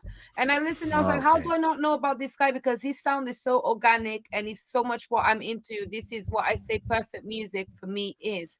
And then I messaged him. I said, "Yo, your music is so lit. I don't know that. I can't believe I didn't know you before." And then we just Yes. started talking from Mm. there. And then We you asked each connected. other. We spoke. I asked him about where he's from. He spoke to me as well in Portuguese. I was like, "Who are you?" And that's how we got talking. Mm. Yeah, Yeah, because we're very similar organic. in so many ways. Body, did you follow other people from the conversation or just her? I just followed her. I just followed her. I was looking for the lady next to her, but for some reason I couldn't find Instagram. It was too long, and that's another thing that I looked at. I realized it's strange that I don't understand why Pearl doesn't put the handles properly. I mean, I don't know if it's but many people have noticed they don't really put the handles accordingly. Mm-hmm. So I just Of I the just people managed who to are there. yeah, yeah. And for example, on this show, I'll put everybody's handle accordingly in the credit in the comment section, in the description section of the video. But yeah, with that being said, I just yeah, your vibe, you had the charisma of a proper African woman. That's the queen. Don't you like? No, I'm establishing Mm. myself, and I just like Yes. that. I like the fact that you again. I like the grace, even though you know what, I like the fact that despite all of the things that have been said about the guy, you still made space for him. You allowed Mm, him his space, and you also understood how to take your space and made yourself clearly be understood and respected, which I think is not given to everybody. So mm. yeah, that's the reason why I was like, yo, come to the show, let's talk. Because yeah, we need more. We need to have more opportunities to interact with kindred spirits. Yeah, You know. I think respect is one of the most important things that you can earn and that you can give someone. Respect, and it's so simple. It's so powerful. Because even when people are shouting and saying so many things to me, the main thing that I do is I respect myself. Because I respect myself and I respect you, I'm not going to swear. I'm not going to get angry. I'm not going Mm. to just combat you, because I'm not going to forget the fact that even with Andrew Tate, no matter what I may think of him, he is doing certain things that he deserves respect for. So I'm not going to sit there and try and play with egos in the wrong way. I'll respect you. You respect me. It's that easy. And I Do think you it was have a? always. Mm. I'm just as adding this here. Do you have before the success of Pearl's channel?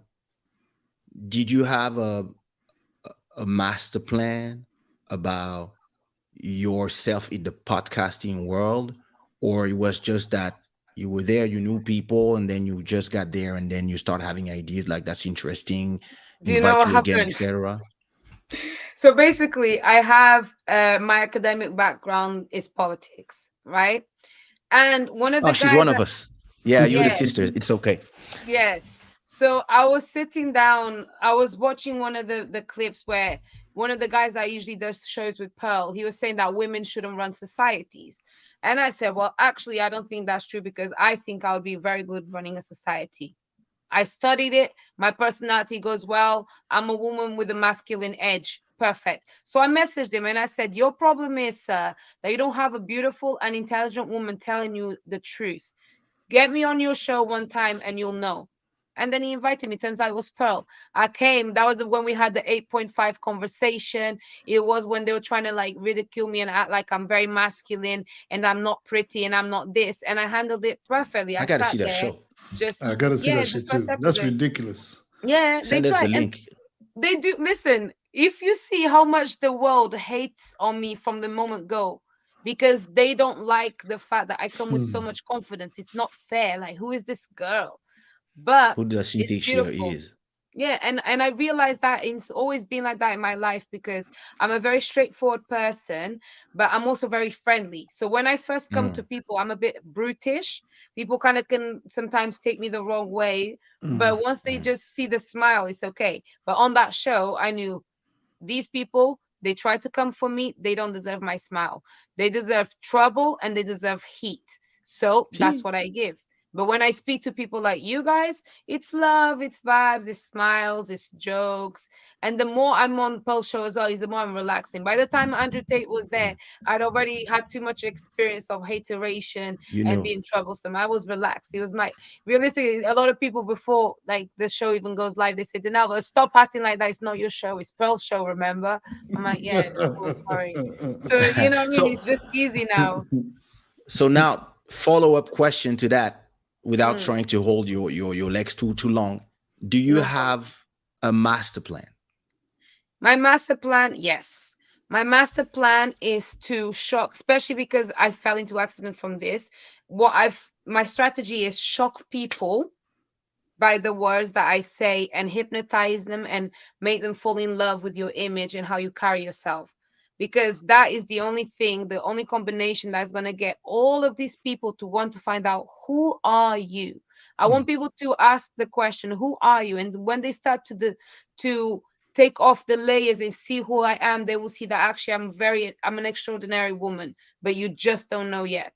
My story is one that is very interesting, very inspirational, and people will know more about me, but it takes time for people to want to open up their curiosity. So I'm working on Mhm. that. Keep But shocking them Are you and but looking are good. you trying to create like in 5 years? If I Mm. was like, well, what would you want to be in 5 years in that space? I want to be a figure of inspiration that not only talks the talk but walks the walk, because professionally I already work in community empowerment, and what I'm speaking about and the things that I'm saying, realistically, if people didn't hate on me so much, they can see I come from a good and loving space. Do you see what I hmm. mean? So that's what Yes. I want to be powerful in my speech, but show a lot of love to the world, because we are all traumatized. There's a lot of injustice, there's a lot of ignorance, and I want people to know it's okay, just learn. That's it. That's my master plan, really. Interesting. Queen of the world, Oh, that's what I we'll want to be be.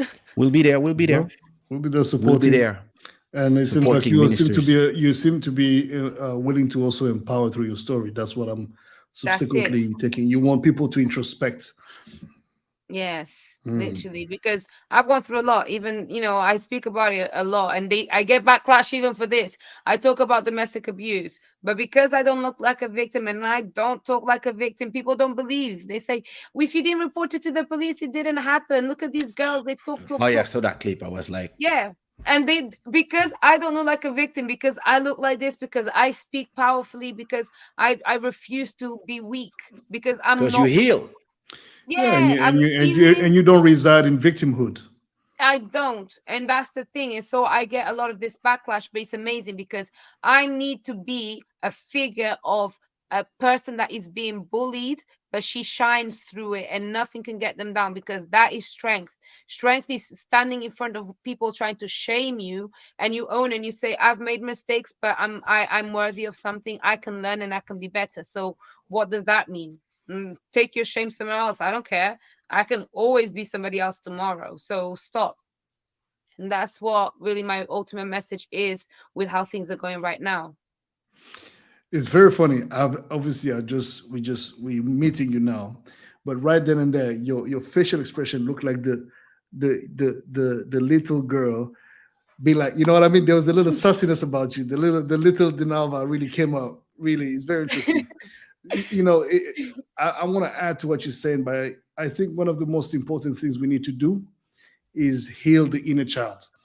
And I know it sounds very cheesy, but it is so true, because a lot of our traumas are because of things that we have gone through in our childhood and have not resolved them. And we keep carrying those traumas with us, and eventually it transpires through our actions, words, and beliefs, etc., where truthfully, you said beautifully, introspect, and you'll see that in the end, there's more beauty than ugliness outside. And yeah, you're not an 8.5 from African Bantu man. You're at 15. I know, and I was just trying to be humble, because I know sometimes hit them in the men face. watch it, and I know that not all white men will like me, but to the brothers, I know what I'm carrying. Sorry, Curl. Don't hate me, sister. You ain't me. I'm just saying.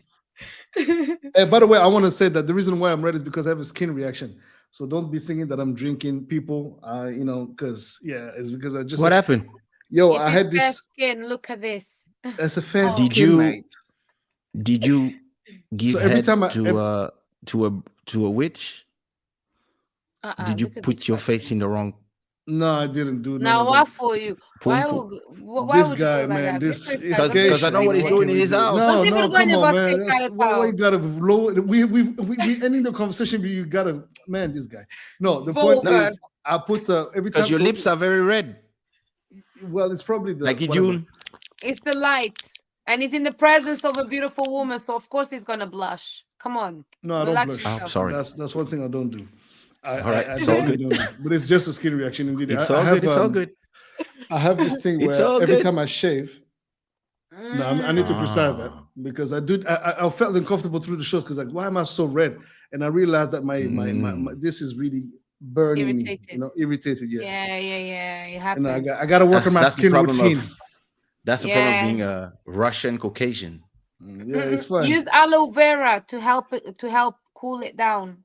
Okay, look at them, they're so cute, giving themselves skin advice for light-skinned people. And when you wash your Meghan face, and Harry. Wait, when you wash your face, wash it with hot water, and then immediately put it with cold water, because the hot water opens up your pores, and all the rubbish comes out, and then the cold closes it, and then there's less irritation. See how she's elevating you already? Well, because this here does not happen by accident, my friend. Hello. Oh my God. Well, where are the humble people? Where are my people, the humble people? Yo, high level, as Keisha says, high level. It was beautiful talking with you, family. We're gonna big say goodbye to everyone watching us. We're gonna log out. I propose that we stay in the back end, so that you guys can interact quickly because you got to be on Keisha's show. And with that being said, thank you everyone for tuning in. Thank you for those who've subscribed to the channel. Thank you for those who shared the positive and really uplifting comments. Thanks everybody in the chat. Master Electronic, Emery, Tatiana, Mountain of Inspiration, and more people. Yeah, there's more. Preston John, Brian Smith, Ralph Peck, LTV and everyone. The whole Club Shadow was also here. And thank you to all those who watch MQT. As always, it's an honor and a blessing. Love. Oh my God. Dinalva, this is one of the best conversations I've had since I started this whole online journey. This has been beautiful. Oh, wow. I felt understood by my brothers. African culture is so much more powerful than people believe. And that's the only way that the three of us here, men and women, can sit down and understand each other because of culture. I love you guys. Thank you. Thank you. We love you too. We love you too, indeed. Thank you. I mean, we just met you, so we appreciate you, but yes, but it's love. Future love. Future love. Future love. Yeah, exactly. I don't give too much. I'm not a free or but you already gave it and you took it back because you're shocked that you already said, oh yeah, we love you too. It's like, hold on, am I going to use the L word for this girl that I haven't met? Who is she? Who is this witch? Who that? I mean, I know you already. Like, yes, Steve. Like. Let's continue that offline. If you walk in the path of flowers, you recognize another flower. Peace. Yes.